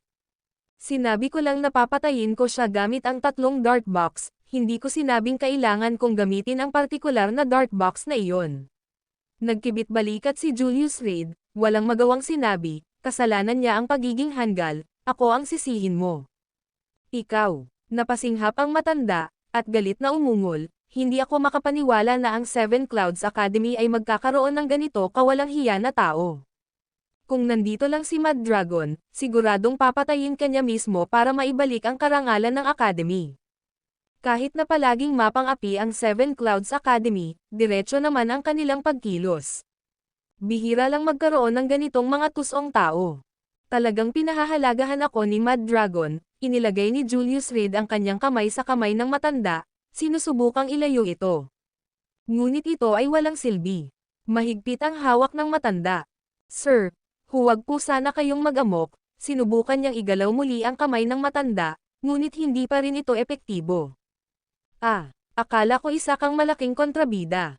Hindi ko akalain na ang makapangyarihang administrador ng Seven Clouds Academy ay isa lamang tusong manloloko. Bahagyang sumilay ang tuwa sa mukha ng matanda. Kanina pa niya iniisip kung ang administrador na ito ay lubos na may kasanayan, paano niya gagawin ang kanyang hakbang. Ngunit ang dalawang pagtatangka ng binata na itulak ang kanyang kamay ay nagpaliwanag sa matanda sa isang bagay. Parang pandekorasyon na unan ang lalaking ito. Maganda, pero walang silbi. Anong ibig mong sabihin sa tusong manloloko? Kami ni Mad Dragon, isa sa panitikan at isa sa martial arts, hindi mo naiintindihan, nagkunwaring kalmado si Julius Reed, ngunit halata ang takot sa kanyang mga mata. Wala akong pakialam kung isa kang mahusay na administrador. Ngayon, dahil nang ahas kang patayin ang dalawa sa mga empleyado ko, ang tanging magagawa ko lang ay ang pagbayarin kagamit ang buhay mo. Sabi ng matanda, dahan-daang inalis ang kamay niya. Patayin mo siya. Amoy kasamaan ang lalaking ito, halatang wala itong silbi. Tiyak na magbabanggaan tayo ng Seven Clouds Academy, kunin mo ang ulo niya para maging halimbawa. Gamitin ang isang maruming panlilinlang para patayin ang pinuno ng ating pangkat, kung hindi natin siya papatayin, hindi mapapawi ang ating galit. Agad siyang pinalibutan ng mga miyembro ng Starlight Group, sumisigaw ng may katwiran at puno ng galit. Bago pa man magsalita ang matanda, tumahimik silang lahat. Ang pagsalungat sa Seven Clouds Academy ay nangangailangan ng lakas ng loob. Pero dahil alam nilang walang tunay na kakayahan ang tinaguriang dakilang administrador sa harap nila, biglang natuwa ang lahat. Isang karangalan ang mapasa kanila ang deputy head ng Seven Clouds Academy. Kapag napatay ng Starlight Group ang binata sa harap nila, tiyak na gagawa sila ng kasaysayan sa mundo ng martial arts. Isa itong Dragon Slayer, ang sukdulang kaluwalhatian. Ginoo, loophole, dapat mamatay ang administrador na ito ng Seven Clouds Academy. Pero tandaan, mayroon pa ring daan-daang mga taong Seven Clouds sa labas. Kapag napagdesisyonan mong patayin siya, ako, si Apo, ay lubos na susuporta sa iyo. Mula ngayon, nasa iisang panig na tayo. Tama. Ang mga tao ko mula sa ika-9 na anak ng pamilyang Martin ay sasama rin sa inyo. Mga basurang yan mula sa Seven Clouds Academy, ako mismo ang magpapabagsak sa kanila. Dahil doon, ang amo ng ika-9 na anak ng pamilya Martin ay kumuha ng kutsilyong bakal at tumayo sa tabi ng pinto. Ginoo, Hall, hindi ka namin pinipilit. N-Omicron, S-Omicron. Kung mag-aalangan kang kumilos, ako, ang ika-9 na anak ng pamilya Martin, ang gagawa nito.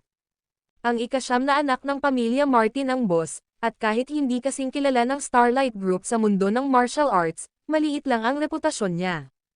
Noong mga nakaraang taon, pinukaw niya ang Seven Clouds Academy at nabalian ng binti dahil dito.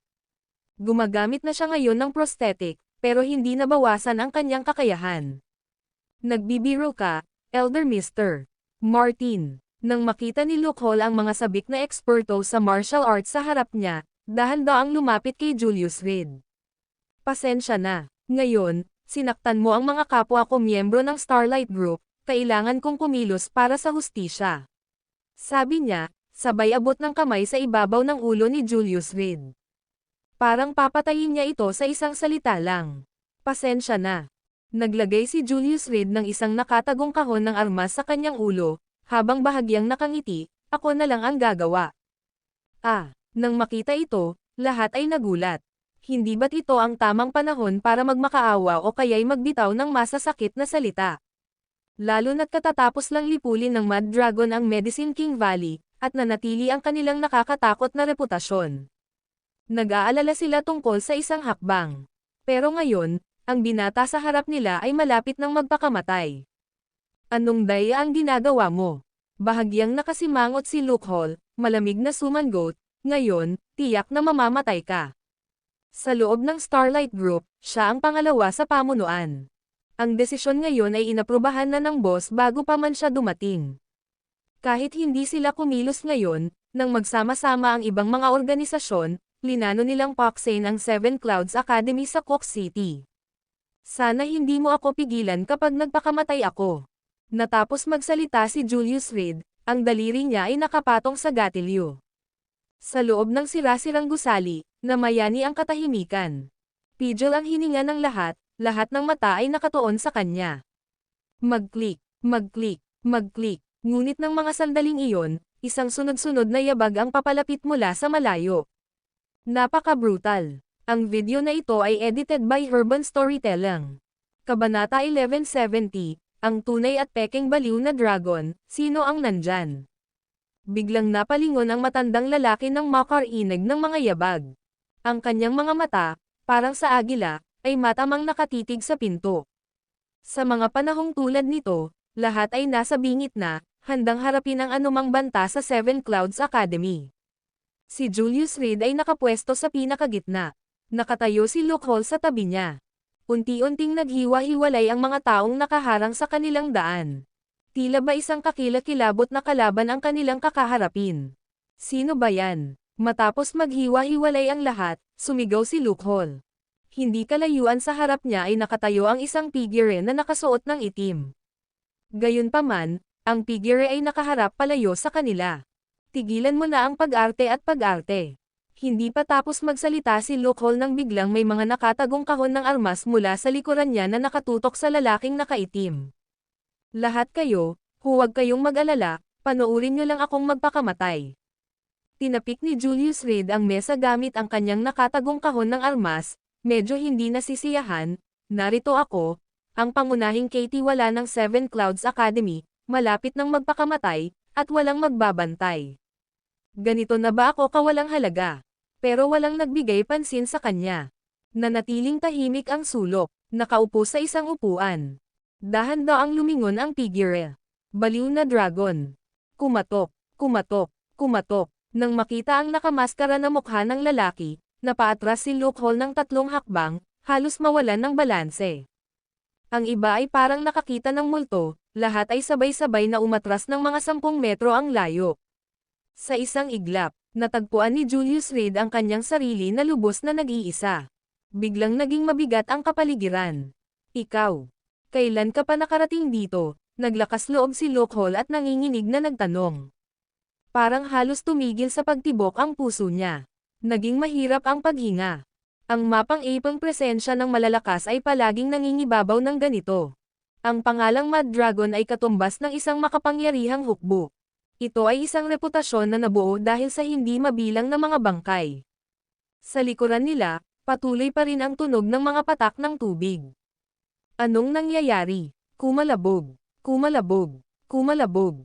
Biglang tumayo si Julius Reed, hinampas ang mesa gamit ang nakatagong kahon ng armas, sino ang hindi nagsara ng gripo? Pero walang sumagot, hindi iyon isang nakalimutang gripo. May isang taong takot na takot kaya't nabasa na lang nila ang kanilang mga sarili. Nagtanong si Loophole, ngunit walang natanggap na sagot. Ang lalaking nakaitim at may maskara sa mukha ay nakaupo lamang sa upuan, tahimik na parang libingan. Pero minsan, Ang katahimikan ay maaaring mas nakakatakot kaysa sa mga salita. Bossing, bakit ka nandito? Bumalik sa pagkakaupo si Julius Reed, nakatingin sa lalaking nakaitim, hindi ba't sinabi mong hindi ka sasama? May mga tao, may mga bagay, na naging dahilan kung bakit hindi ako makakapunta. Iyon ang unang salita ng lalaki. Ang malamig at walang awang boses ay nagparamdam ng lamig sa lahat ng tao sa gusali. Sakto lang, gusto na nila akong patayin.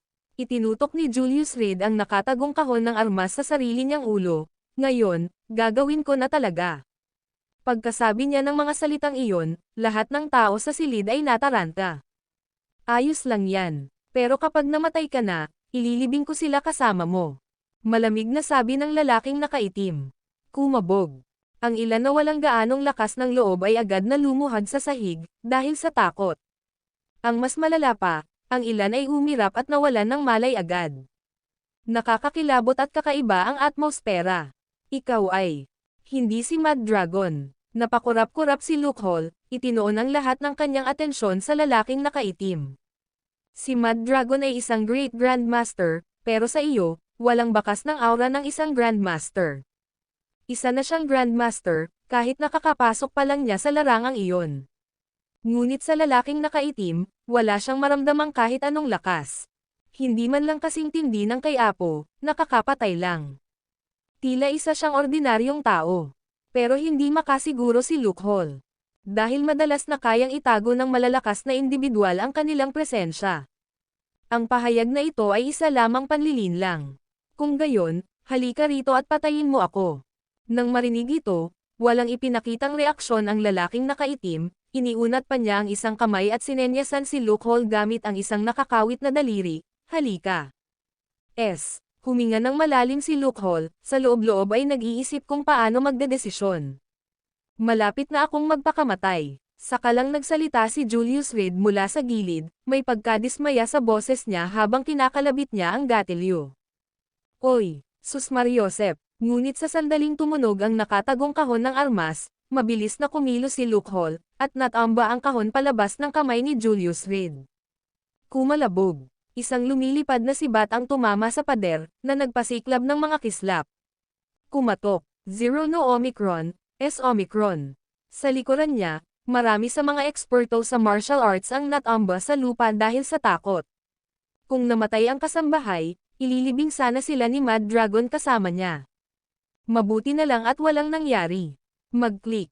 Huminga ng malalim si Luke Hall at pinunasan ang pawis sa kanyang noo gamit ang kanyang manggas. Malalaking butil ng malamig na pawis ang dumiretso sa lupa mula sa kanyang ulo. Masyadong nakakatakot. Ang batang ito, napakabastos talaga. Kung hindi siya nakialam ngayon lang, malamang na naging bangkay na lang sana ang tinatawag na kasambahay na ito. Ikaw, anong nangyayari sa'yo? Tumayo si Julius Reed, medyo nenas, gusto ko lang sanang magpakamatay, bakit ayaw mo? Ikaw ang may gustong pumatay sa akin, nagbago na ba ang isip mo? Pagkatapos magsalita, yumuko siya at muling kinuha ang dart box. Kumatok. Isa-isa, lumuhad ang mga tao sa lupa. Ito ang tuntunin. Kapag may nakakasalubong na taga Seven Clouds Academy, dapat lumuhad at magbigay ng saludo. Please, kasambahay, huwag kang mamatay, pagmamakaawa ng isang tao habang magkahawak ang mga kamay. Naalala ni Julius Reed ang taong nagsasalita. Isa na rito ang batang ito sa mga nagsabing aatakihin at papatayin nila siya. Sa isang kisap mata lang, naging duwag siya at lumuhad sa lupa. Pero may kailangang mamatay. Dahan-daang itinaas ni Julius Reed ang dart box at kinalabit ang gatilyo. Swoosh! Sus Mariosep! Pumutok ang dart box. Bumagsak sa lupa ang lalaki. Nanginginig ang mga tao sa paligid, walang sino man ang nangahas na magsalita. Hahayaan mo na ba akong mamatay ngayon? Matapos matamba ang lalaki, lumapit si Julius Reed kay Luke Hall, kung hindi, gusto mo bang gawin iyon? Kumatok. Matapos ang isang maikling pag-aatubili, atubiling lumuhad sa lupa si Luke Hall. Sinasabing si Mad Dragon, gamit ang kanyang espada, ang direktang nilipol ang Medicine King Valley. Imposibleng siya ang katapat ni Mad Dragon. Ang pagpapasakop ang tanging pagpipilian kung walang pagpipilian. Ano ang ibig sabihin nito? Nagkunwaring nagulat si Julius Reed, kanina lang hindi na kayo makapaghintay na mamatay ako, tapos ngayon nagmamakaawa kayo na huwag akong magpakamatay. Namula sa hiya ang mga tao sa lupa, ngunit hindi pa rin nagsalita. Tahimik na lamang nilang tiniis ang pangungutya at insulto. Sa harap ng kapangyarihan, walang hustisya. Pero napakalinaw ni Julius Reed, kung wala siyang kakayahan, tiyak na mamamatay siya rito ngayon. Ang bawat tao'y parang taong dinidilaan ang dugo mula sa talam ng kutsilyo, at nagpapasakop lamang sa malakas. Kapag nahaharap sa mahihina, kadalasan ay puro pagpatay lamang ang nararanasan. Kung hindi mo ako papatayin, dapat ay aalis na ako. Ibinalik ni Julius Reed sa bulsa ang dart box sa kanyang baywang at naglakad pabalik-balik sa loob ng abandonadong gusali habang ang mga kamay ay nasa likod ng kanyang likuran. Isang pagkakataon mo lang ang nagkaroon ng pagkakataong hayaan akong mamatay, huwag mong pagsisihan kung mapalampas mo ito. Walang sumagot. Nakaupo si Mad Dragon sa may pintuan, sino ang maglalakas loob na magsalita? Ngayon, mapalad silang nakaligtas, nailigtas ang kanilang mga buhay, isa itong biyaya. Mangangahas ba silang mangarap na patayin ang kasambahay? Pero ang sama ng loob na ito, napansin na nila. Napuno ng matinding kalituhan ang puso ni Luke Hall. Ayon sa impormasyong ipinasa ng Starlight Group, si Mad Dragon ay nasa Gonzales City.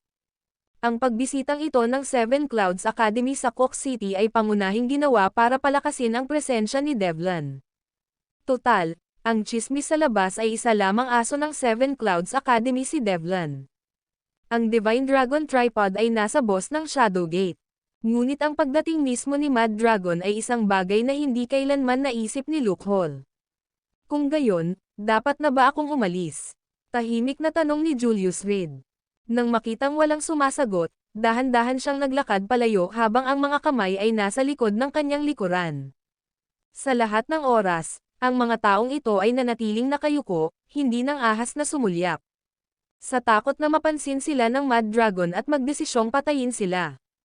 Pagkalipas ng 3 minuto, dahan-daang tumayo ang lalaking nakaitim sa may pintuan, sumulyap sa mga taong nasa harap niya, at saka tumalikod para umalis. Siguro masyadong sira-sira ang bahay. Marahil ay masyadong hindi maayos ang pagkakaayos ng inabandonang gusali. Hindi napansin ng lalaking nakaitim ang bato sa ilalim ng kanyang mga paa nang marating niya ang pintuan. Bigla siyang bumagsak sa lupa. Ay puta. Instinctive siyang nagmura at humiga sa lupa, umuungol sa sakit.